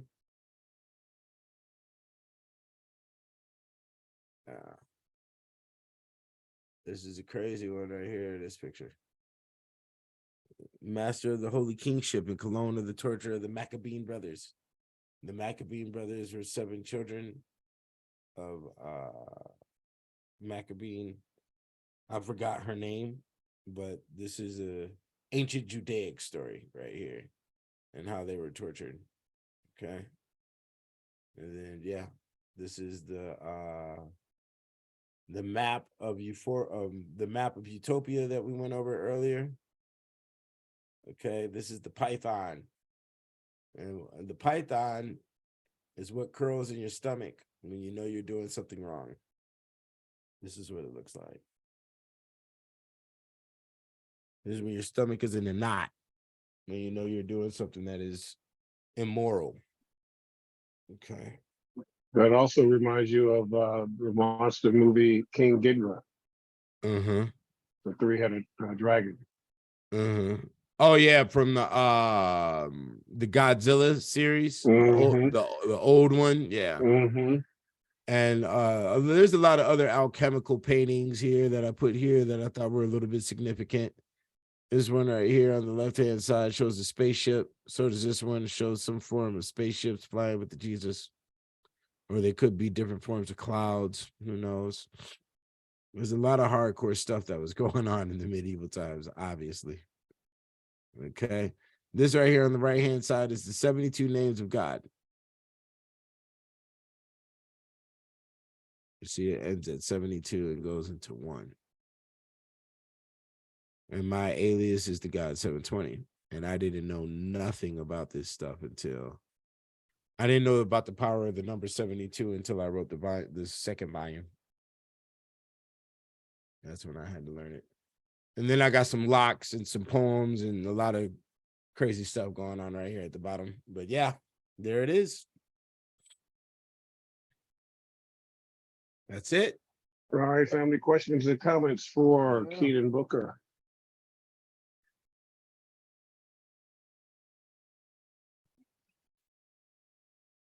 Going once, going twice. Good job. The Black Madonna does that. I will tell you that. Just shut them down, boy. They're just overwhelmed. It's like, I got nothing. Yeah, this is the world we live in, you know? And yeah, I like to know about the world we live in. I'm not condensed to the rules of, you know, Black culture tries to confine you to a specific type of operation and thought. And I was never, because I moved in so many different locations and been around so many cultures throughout the course of my life, and I couldn't fit within that box, you know. I thought a lot of the litigation was stupid, to be honest. And yeah, that's what got me here. So, well, you know, although I understand when people use that term culture, and people are using that term so much instead of using ethnicity or region or land. I mean, it's just interesting. no, I get it. Yeah, well, they once again, it's social engineering. So about 6-7 months ago, I was at a job and they were stating during the course of the whole, you know, 2-week training or whatever, they were trying to say that our job has a culture and that fans of a football team is a culture. Oh, that hit me in the gut. So I was furious. I didn't say anything, of course, you know, but that is not the definition of a culture. A culture is defined by a common food intake, a common ceremony, a common calendar, a common clothing, a common process of marriage, process of courting. There's a commonality through, I don't know the number that would make maybe 100 people that could expand out from there. I'll give it a minimum of 100 people that could hold those things together. You know, a folklore is a part of a culture, you know, and if you don't have all of those elements, it's not a And culture. that's known as nomadics. Right. You don't have a culture if you don't have all of those elements intertwined into the sustenance that holds you together underneath the word culture, you know. So yeah. No, Keenan, I So just, everything Keenan just said in terms of the list of cultures, the same thing we have to do in first week. Create a culture. Yes. Right. Well, There maybe was, go ahead. Go ahead. I'm listening. maybe we should develop more schools in our communities for our children to teach them different things about etiquette. And I took that in college as well. When I went to college, we had to take a class in that. But I really think that we should, have classes. If there's people in our community that, do certain kinds of trades and different things, we should teach our children, give them something different other than TV, video games, things like that. Absolutely. I'm working on a process that basically is a decolonization process that one can go through with their children or themselves. I would recommend the parent does it first to come out on the other end of this. So if you want to take that literal deep dive and really reformat your brain, it's one thing to have information. It's another thing to turn that information into transformation. And in order to do that, there has to be saturation. You cannot learn this stuff and get this stuff if you do not immerse yourself in repetition, immersion, and saturation. Because there's so many distractions. Because the moment you stop doing this, you've got your cell phone with whatever murder is going on, whatever OnlyFans is going on, whatever the hell they're putting up on the Instagram, so you have to create an environment of higher learning, higher intelligence. Right. And in order to do that, we're going to have to buy time. And in order to buy time, we're going to have mass amount of finances. And in order to get mass amount of finances, we're going to have to be ferocious. That's all there is to it. And we're going to have to utilize the philosophy of the Russians that states you never talk about your first millionaire. I mean, the first million that you made. And the reason why you don't talk about the first million that you made is because you're going to have to step on some necks. You're going to have to crack some bones. You're going to have to, there's going to be some blood dripping from your teeth. If that's what ferociousness is. And if we're not able to attain that energy, and that's part of what the medieval is, and that's why they have what they have today when it comes to yachts and $30 million homes and private jets and all of that. If we don't attain that type of energy, then we're not going to be able to produce, and we're not going to be able to have the finances to protect schools that we build and protect the sciences that we have agreed upon in order to teach a seclusive group of Black people, because everybody is not going to agree with what you're doing. For instance, we don't know our Black millionaires. They keep themselves in a different community, and they keep themselves amongst themselves versus what's going on with those who are the 100,000aires and below. Okay, so that's where it's at. If we're not ferocious with what we're going to do, don't plan to do it, because whatever. Go ahead. Each one teach one. Like I'm teaching my niece how to sew and knit. Mm-hmm. It distracts her from, other things. But if we could start with just, the journey of 1,000 miles begins with the first step. So if we could each do that, each one teach one, that might be on the road to what you're talking about. Well, because some people don't have skills. We talk about that all the time. They don't have what? Don't have skills. Yeah. Well, there's pawns on the chessboard, and they're there to be sacrificed. When I was growing up, little boy, if somebody was fixing a car, the boys gravitated around that. You be out there fixing your car, you're gonna be the only one doing it now. True. Mm-hmm. True. Mm-hmm. Mm-hmm. I have these little our little Black girls saying I'm just throwing out suggestions, just healing modalities, and not a one of them have done that,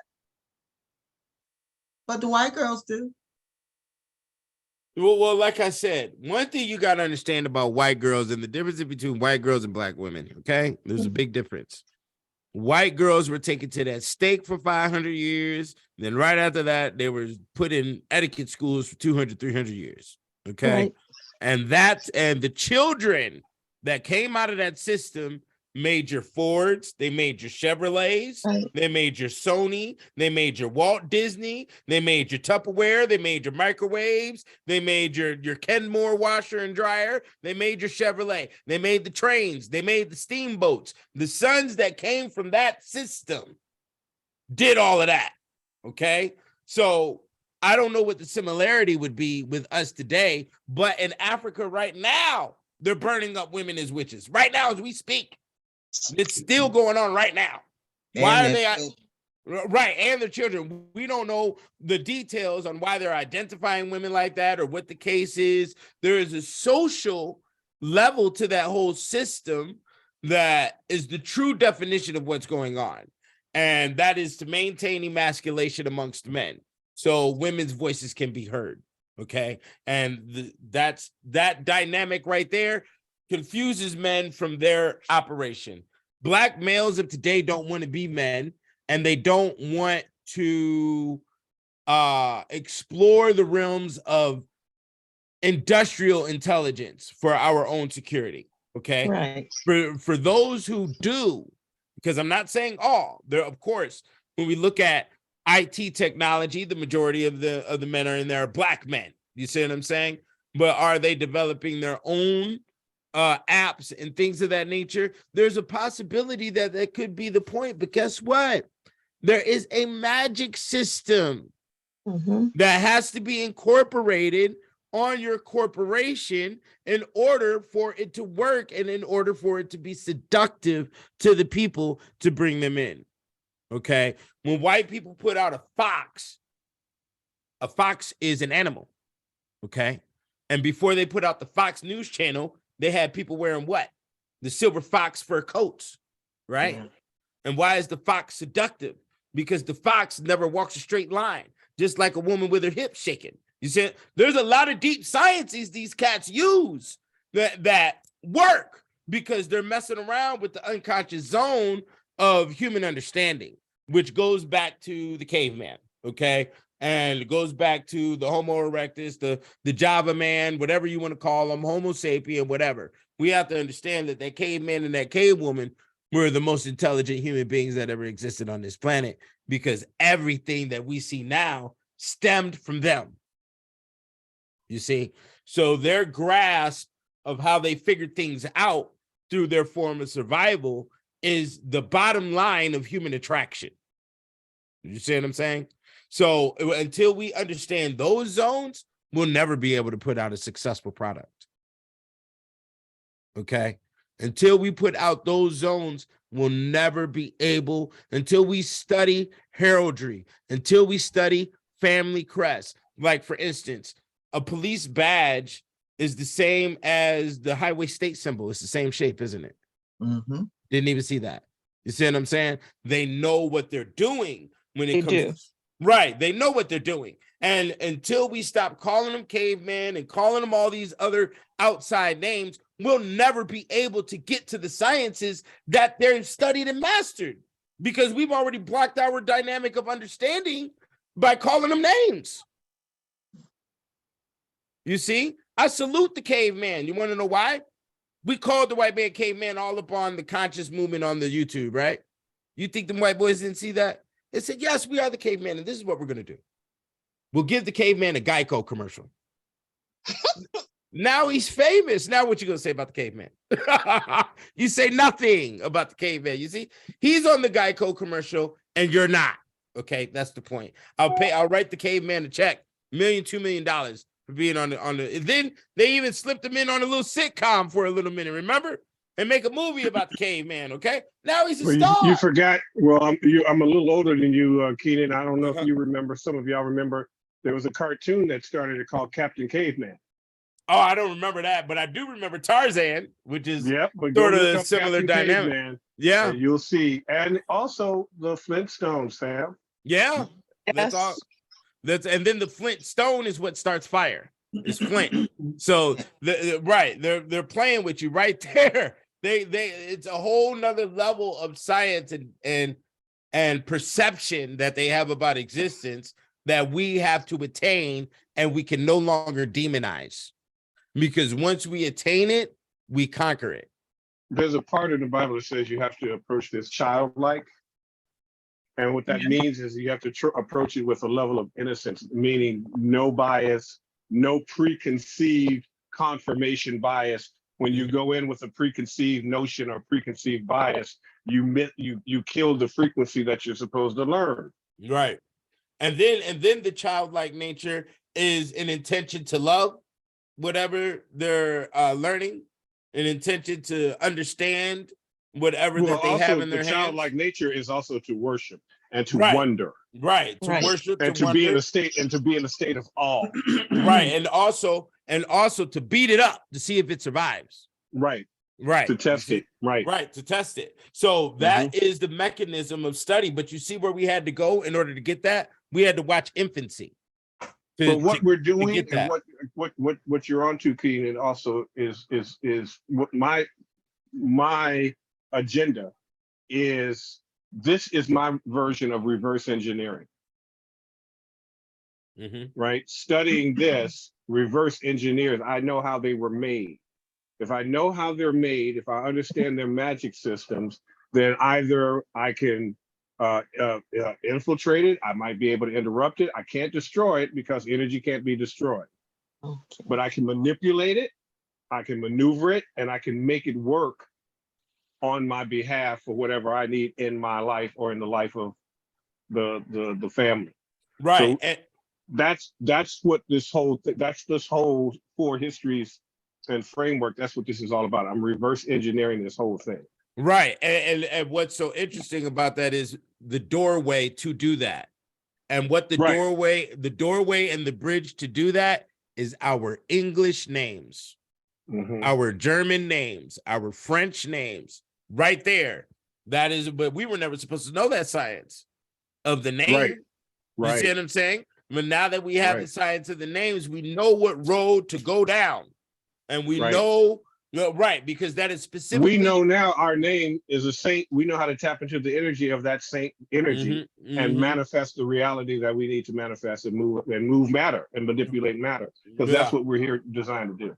Yeah. So women have more than one name because they're born into this world and they're given a name, and then they marry and they're given another name. Do they use all the names?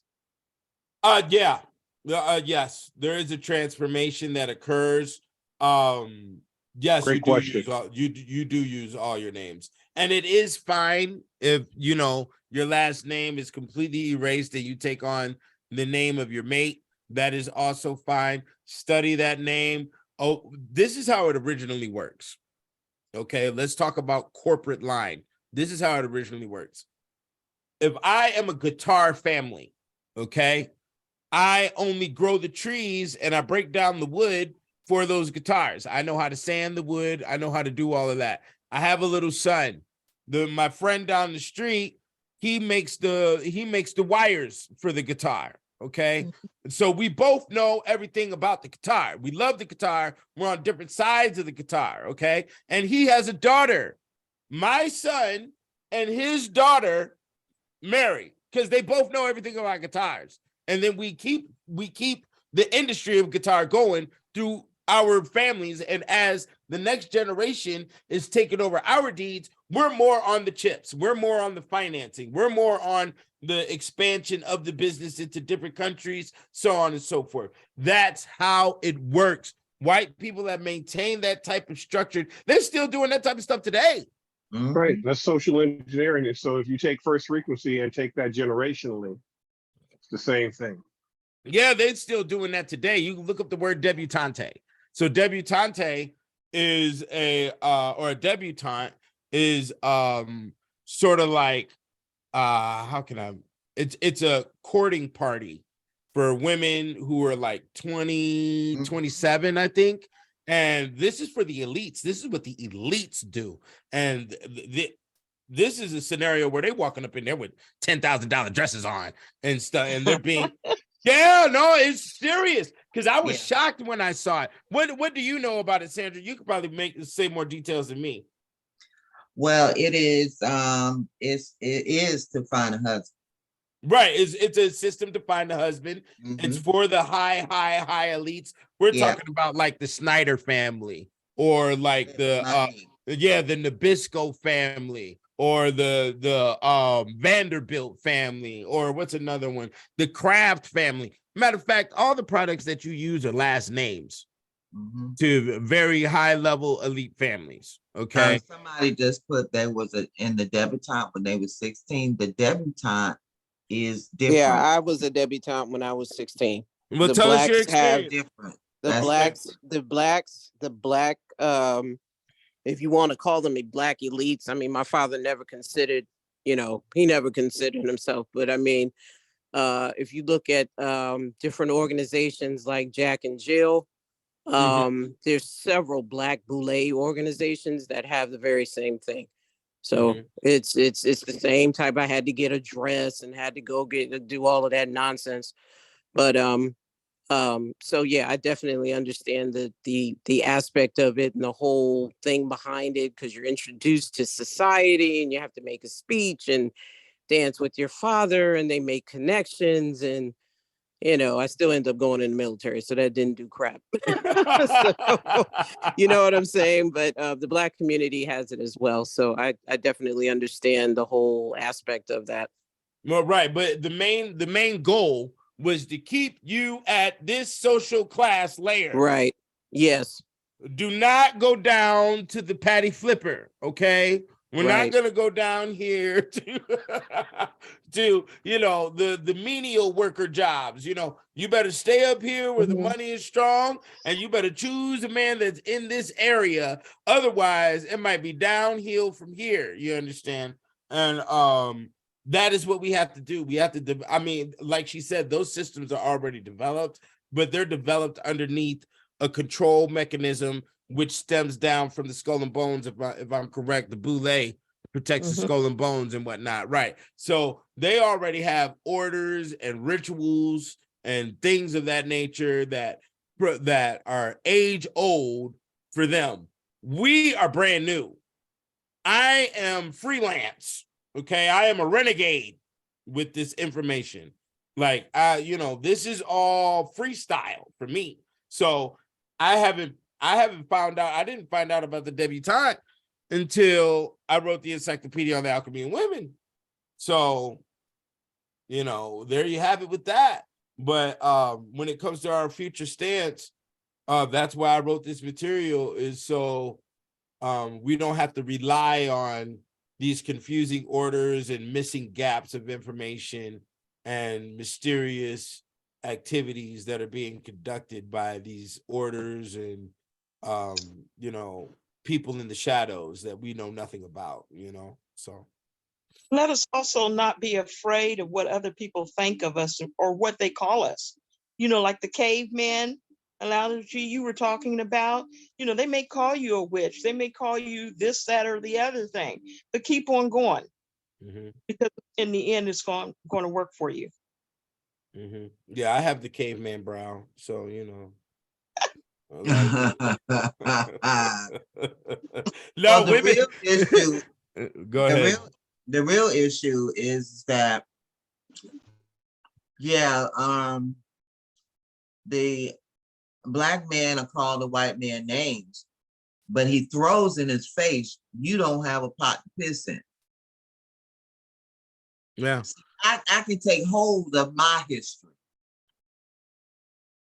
but you still out there trying to figure out yours, but you won't take hold of it because you don't have the power to. Do you see how detailed this 3-volume series is? This is small. This is very small, pertaining to the information that they have contained about their race and about their culture for eons. We see it in the movies all the time. So like I asked a friend earlier, what has the black male protected?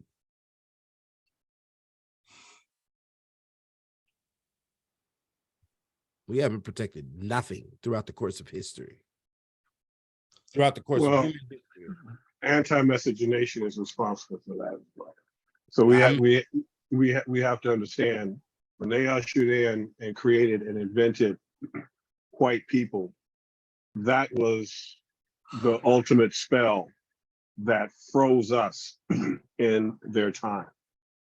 And so those anti-miscegenation laws, one of those three laws, a person of African descent couldn't vote, a person of African descent couldn't own guns or gunpowder, and a person of African descent could not take any type of legal action against this new designation of humanity called white people.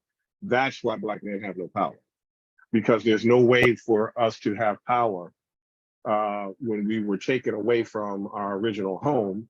We're the original people were brought here. There had to have something to control and set a law to neutralize just the nature of a man. The nature of the original man is to fight and to rebel. And so they worked diligently to create laws and processes we are all emasculated to a degree, otherwise we wouldn't be in the situation that we're in. Well, So we have to become men for the first time. Like Dr. William A. Smith said, we have not met peace. We've never had peace. We know the word, but we've never felt it. we'll be going So over a racial lot battle of fatigue, you know. we'll be going over a lot of details about that when we go over the Voodoo edition and what happened in the Caribbean and what happened on the Gold Coast, because I'm gonna show you some things, because like the white male thing or calling people white people. So during this whole entire thing, you've heard me say Scottish, Irish, French. You've heard me say Spaniard. You've heard me say German. You've heard, okay? So that's what showed up on the African coast. African intelligence said white people. We didn't try to figure out their religion. We didn't try to figure out what they were talking about. No. We didn't call them white. We called them pale face. We called them Amu. We called them Hicks. We have many different names for them. White was something that was coming from, well, you showed it too with the elite, because of all of the messed up diseases and everything that they had. They wanted to put makeup on to look white and pure. And that's where the concept of whiteness and purity, that's what began to get into that fabric of this, of these people we call European. And when those bodies landed over here, and it gave poor, completely degenerate, what Dr. Nancy Eisenberg wrote about in her 400-page volume called White Trash. It gave white trash status. It gave white trash a means to rule and to be a king, as Keenan said earlier. And that's what we're dealing with right now. Well, yeah. Now, I wasn't specifically relying on the wordplay. I was showing that when they showed up to the African coast, we grouped them all together. We didn't, put in a diversion or investigate what was going on. Because even when France and Spain showed up on the coast of Africa, France and Spain was going to war with each other. And a lot of those slave ships actually turned Miriam, it's decontextualizing. Yes, that's correct. You put that in the chat.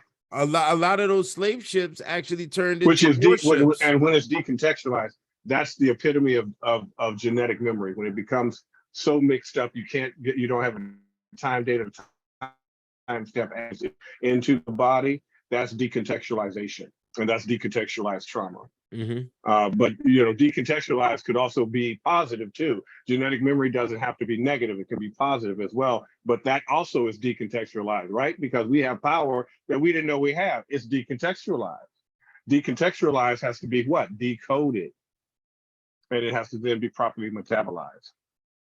Okay, so are we in a cycle of the Dark Ages in this day and time? In my opinion, looking at what the Dark Ages is in terms of intelligence, yes, we are the most unintelligent at the African American in a weird sense. Not taking us, we got to take ourselves out of it, right? But looking at just the African American with the most unintelligent, look at what we're doing. Look at fourth frequency. Fourth frequency should never have been produced, but look at what we're doing. calling each other, ourselves and each other's bitches, hoes, thugs, stuff, names that were invented that have nothing to do with us. So yeah, we're in a lack of intelligence, but it's partly because one, it was bred out of us, and over the generations, you forget about it. Each generation has a certain level of amnesia of their history that the parents, might not have conveyed and transferred over. And then the other part is just what I call willful ignorance. Some of us are just willfully ignorant. I don't want to know it. So ignorance is bliss, right? That's why they say ignorance is bliss. I don't want to know it. I just want to party. I want to have sex. I want to drink. I want to lose my mind. I want to have fun. I want to dance. I want to gyrate. I want to show my booty on Instagram. Gyrate. Yeah, right. That's a medieval word. That's a medieval word. Yeah, right. I've been doing my work. Yeah, gesticulate is the other one. Yeah, exactly, my dude, exactly. Yeah. Right. Yeah. So look at how we're operating right now and how we're acting just with each other. You ain't getting out of shit. You're not thinking your way out of a damn thing. Right. And this is the thing here. It's all by choice, as you said, willful ignorance. And because of the internet, you have no excuse. Right. You have no excuse. Now you understand why I go hard on Dr. Clyde with research. You've got to learn how to do primary research. Yeah. If you are going to figure this out, you can't half-ass this. This has to be a journey. This has to be a lifestyle. And that is not what we're doing collectively. We're definitely we're definitely in a space of you have no excuse. So right. And with that, and this really affects an ethereal zone when we say no excuse. Because now you have chosen to be dumb, and the consequences that may come from that will be volatile. I'm gonna tell you right now, the consequences that may come from that situation may deplete us all. Okay. Who knows what's around the corner, but we're definitely in a bad situation because a reboot is definitely coming. I can tell you that there's a big reboot coming. And Miriam, you're right. You said, and then we are walking around with handheld computers, information at our fingertips. Isn't it interesting that we're at the height of being able to access information and we're dumb as fuck? Yeah. And we got dumber. How did that even happen, right? You would think that you have this device where you can go and search and find anything that you could ever imagine, answer any question damn near that you could possibly ask, and we don't do it. Yeah, people would rather ask a question on Facebook than ask the question directly to Google. So we're definitely in a situation. And that's our axiology working against us. Like, so I'm developing a concept called suspended axiology, but our axiology is people to people, person to person. So we want to gossip, we want to share cat stories and photos with each other, and that just keeps the intelligence low. It's just circulating low intelligence. Yeah. So that's why I wrote this series, to divide the natural intellect, because it has to be a natural situation versus the retard. Me, myself, I'm a rapper. I'm not going to be boxed with those Negroes, and that's just the bottom line to it. I have no problem with responsibility, and a lot of people just don't know what that is. So, and then it all goes back to bad seeds, bad blood, bad bloodline.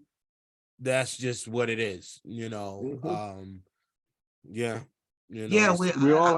have our individual issues that we have to overcome. I'm sorry, Sandra, go ahead. Go ahead. I'm just sorry. I really think that we haven't really understood this game. When it comes to, I'm just going to use the debutante for an example, because I just recall Lynn Whitfield, she really explained it because she grew up in New Orleans. Mhm. And the debutante was originally designed to introduce our women to the rich white man, European. Well, Yeah. that could be the system. I'm not going to argue that. From what she's seen being in New Orleans, that's France over there. So, they got a France dynamic. I don't know if that was the same scenario as what Melinda may had experienced. And then it also could have been different time periods as well. So, Keena, the original culture, okay, because I think it's safe to say that the original man was Black. So all the cultures, even in France, they all derived from us. not all the details. I'm gonna tell you that right now. The Catholic Moors are the ones that raised up old Europe, not the Islamic Moors. The Islamic Moors had a little bit of assistance there, but Islamic Moors were killing. They were more worried about slavery. They were more worried about subjugation and things of that nature. The Catholic Moors is like what we produced, like what I showed you on the last show of the little boy doing the opera singing. Right, well, we don't have, what I'm saying though, is that we really don't have our fingers on where that tradition came from. We don't know. That's It could have part of very well come that's from part of us. our research. What You're right. what That's part of what we tradition? got to research. Yeah. You talking about the The debutante? debutante, that the whole idea of that, and The whole idea of the debutante, I mean, as far as I knew, as far as what I knew, what we studied and what we experienced, that's Black.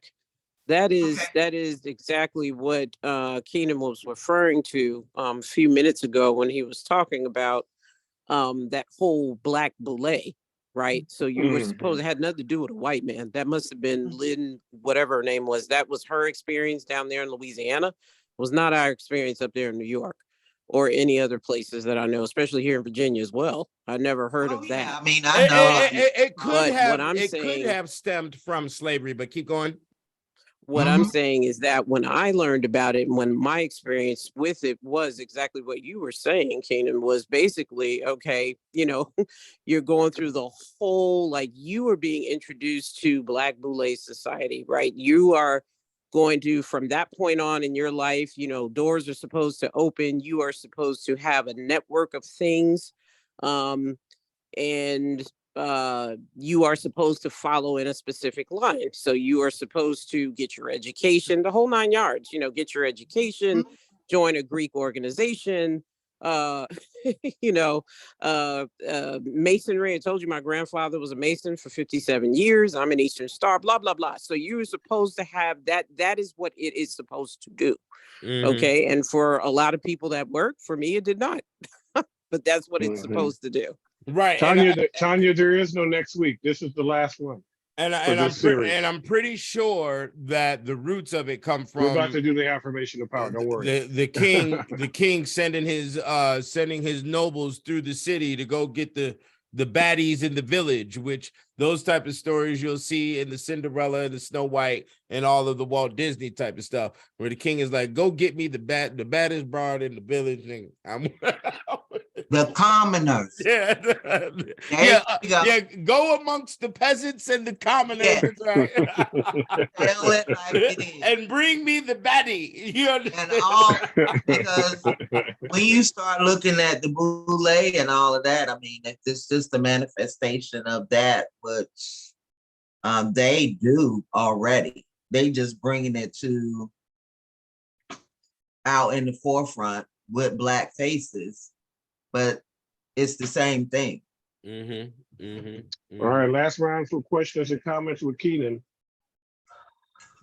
Nope, just wanted to apologize for last week. I was not feeling my best. Didn't mean to disrespect, so just wanted to say no, there's no apologies. You have to stay rough, rugged, and raw, and that's what I respect. And you stand on your position for what it was at that moment. I was never referring to any children. I was just stating how the old world operated. And the old world, right? That's all I was stating and I'm not advocating that, but that's what the facts are. And there's a specific reasoning on why. When it comes to educated, elegant women, such as the women on this panel, that's a thing you don't have to worry about. Obviously, if you had a debutante background, then you were raised with etiquette. Yeah. When we're talking about the majority rule of America, they are not raised Right. with etiquette. Okay. Not at all. Right. Okay. No.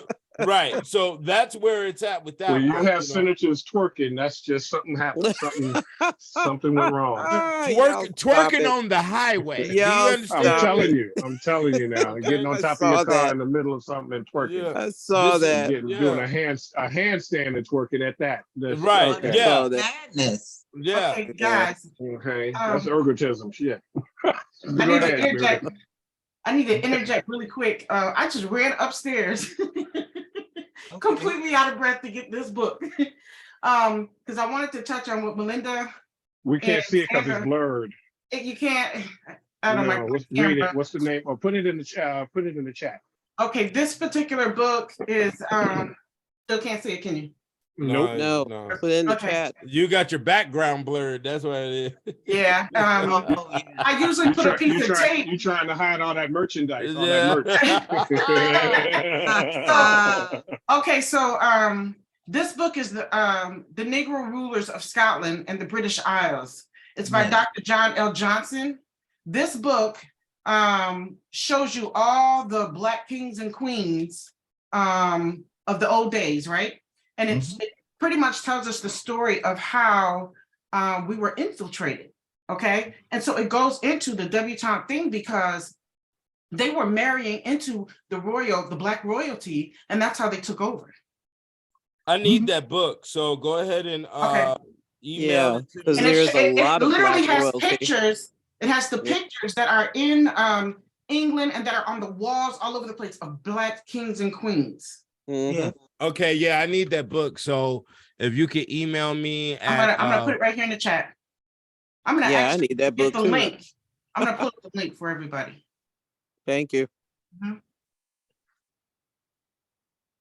And so what this is, I mean, you have to understand, even though this is quote unquote a webinar, it's really a think tank because we are the new think tank that is pulling all of this information together. As you're sharing your scholarship, Miriam and Dr. Hinton and Melinda, all of us are scientists. We're all spiritual scientists at working together in tandem, and that's what this is supposed to look like. That's what it means to be a family. That's what it means to be original. So for original people. So yeah, I'm really loving what has come out. I'm looking forward to the next iteration. Me and Keenan are going to get together and pull that next phase together. Thank you, Goddess, putting that in the chat. Okay, We don't have we don't have a think tank because why? because the Oh, I already majority, have. a lot of Damn, people don't want to think. see, here's my problem. I bought this book June 16, 2022. You have this book? Okay, I have the Kindle. Okay. It's I already have it. So I've got books that I'm backed up on, and I just buy it because I know I need them. So I do have that book. Thank you for that. But now I know now that I'm in this process, now I know to go, and that will be the next piece that I read and start reading.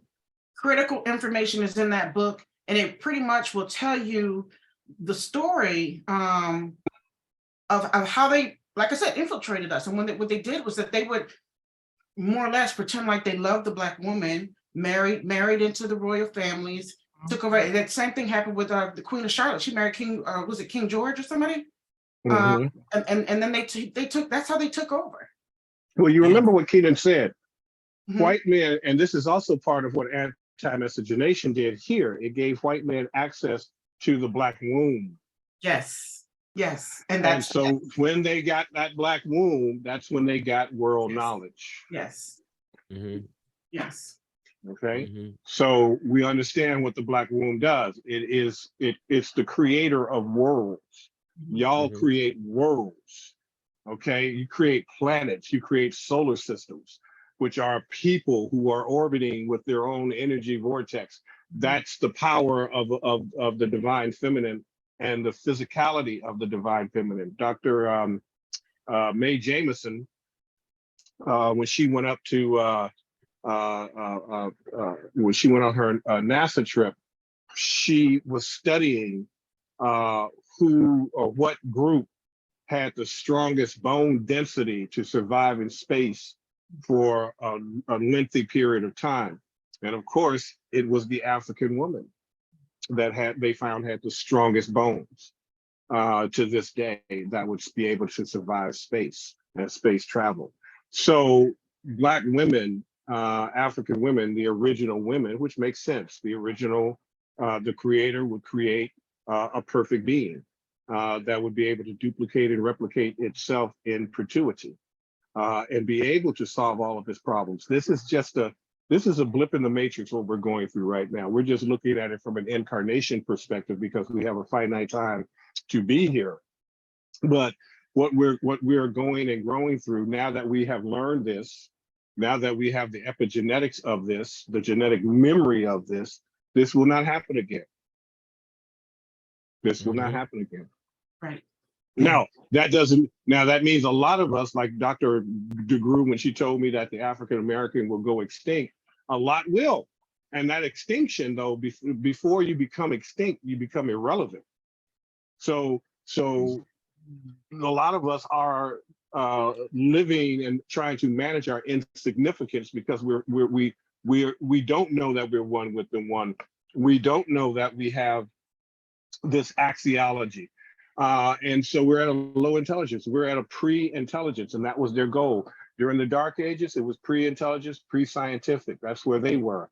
When they got that Black womb, everything changed. And Black wombs from different regions of the world. Yeah. So the intelligence of Africa versus the intelligence of Europe versus the intelligence of Australia versus the intelligence of China, all those Black wombs in different locations, geographical locations, that's how you conquer the damn world. Mm-hmm. Yeah, well, we got to get serious first. We don't even know what seriousness is. We don't even know what support is. There's a lot of collective psychological faculties that we do not have, bro. Yeah. So, yeah, we'll go over that when we do the Voodoo edition, because that was a part of the discovery that I had to go through when I wrote that book. So, I mean, even when it comes to conjuring, if we even knew that we could conjure the kind of children that we wanted to have, conjure the type of people we wanted to be, we would not even be in this state and condition. We would have been teaching about the importance of conjuring what it is that you want. This thing is very conflated because it's not just the Africans that betrayed us, it's also having a superior attitude and thinking that you can't be conquered because you have mastered all science, because you've mastered all civilization and you have power. That creates hubris. Hubris must have a blind spot, and that blind spot is ignorance. And that's what you attack. That's what you attack, and that's what they attacked. So that overconfidence, so when you are overconfident, you are going to automatically underestimate. Right? They teach you this in martial arts and kung fu.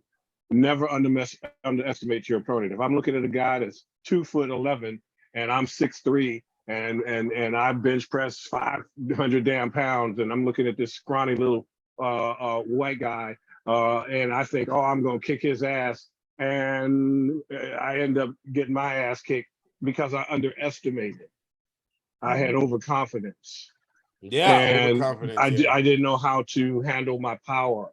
And when you don't know how to handle your power, the universe is going to come and slap you on the back of your hand.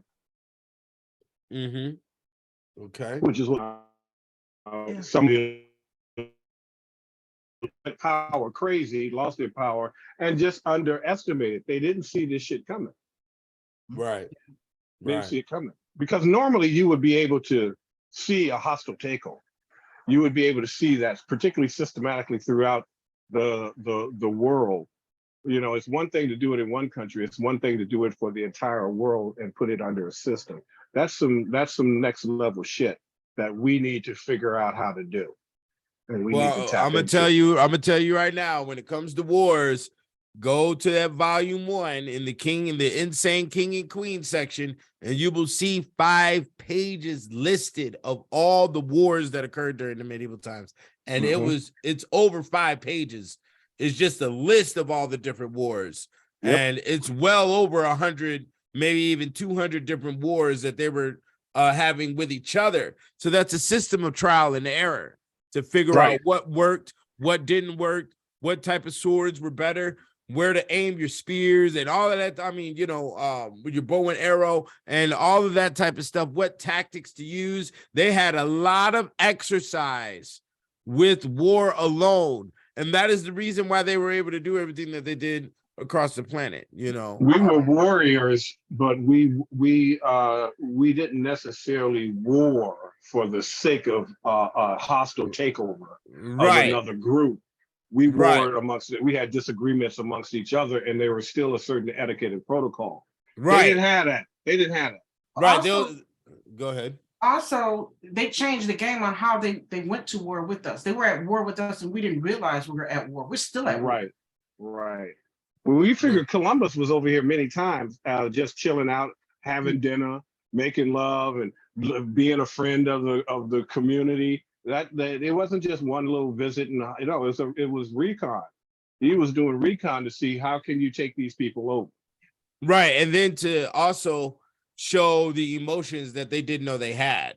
So when you hang a person and begin to skinning a person and you begin to burn them by their feet, they're screaming at pitches that you've never heard before. So there's a lot of different areas of the soul that they were bathing in, basically by sound frequency and by passion and by pain that nobody else on the planet really has done. The only one close to them to do it in mass numbers would have to be either ancient Islam and the Turks or China.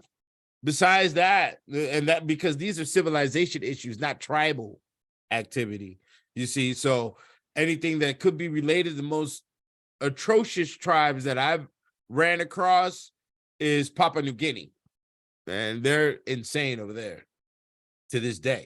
And one of the things that Keenan taught us in the previous webinars is that this group has a fascination with death. They mastered every realm of death. We mastered life, but we're not that fascinated with death. We look at death and rebirth, but they have a look at this. They have a fascination with death and that realm, and they're okay dying. They're okay sacrificing a couple of their own for the greater good. Most of us are not willing to do that. Yeah, I'm glad you brought that up, because that is something else that I discovered. Every Caucasian has it in their genetical code that they may have to possibly be a sacrifice either for the family, for their race, or for the human race. It works at all three levels. Okay. For the exploration and new discoveries in science. Okay. As I know, you're not a true scientist until you have run tests on yourself. Okay. So that's definitely how we've gotten here when it comes to medical sciences and other things. You see what I'm saying? Yeah. So, yeah, that's very important. I know we're about to close out, so I want y'all to contact me, especially you, Miriam. I want to investigate that whole thing in Berkeley. I'm trying to do lectures in universities, and they pay out big. So, yeah, let's get to the chips. I'm about the money. Let's get to the money. I'm tired of all of this. We're still walking on the black and white floor and shit. I don't care about the checkerboard floor. Get to the money, okay? If y'all are in universities, or you got family members in universities, we need to start setting up some positions to press some buttons to figure out how I can get up in there, and we get to break bread, because the universities pay lecturers $10,000, $20,000, $50,000. That's all only right. Hold on. All right, that's Cuba Gooding. That's Booker. only that's only when the Republicans are in office. When the Democrats are in office, the universities don't pay out. Only when the Republicans are in office do the universities pay for lecturers. Democrats don't do that. So, All right. Get to the money. Are we ready? Are we ready now? Okay, let's do the affirmation. Oh my God. Yeah, my email. Hold on. My email is KeenanBooker83@gmail.com. Okay. Do you want to put it in the chat for everybody? Yeah, let me put it in the chat. Put it in the chat. I don't want them to miss it.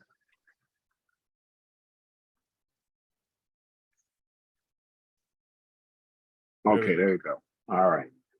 All right, family.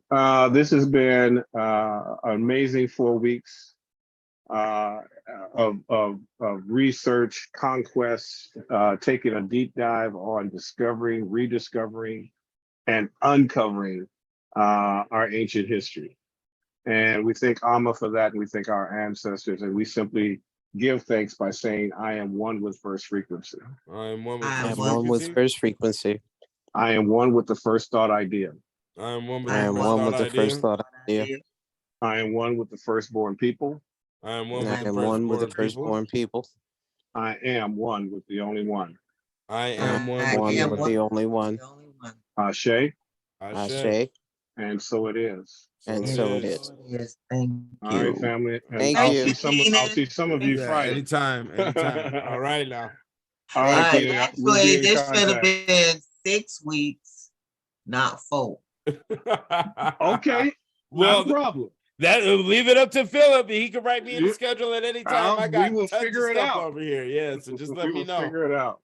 Yeah, Not like he because, doesn't have the content. That's for damn sure. no, Yeah. it's a lot that's gonna come up from all of this. Mhm. Yeah, Mhm. Mhm. definitely appreciate it. All I right, was family. looking Love forward you. to Friday because of the Thank Black you. Madonna. All right. Absolutely, no doubt. See you then. Hotep fam. Hotel.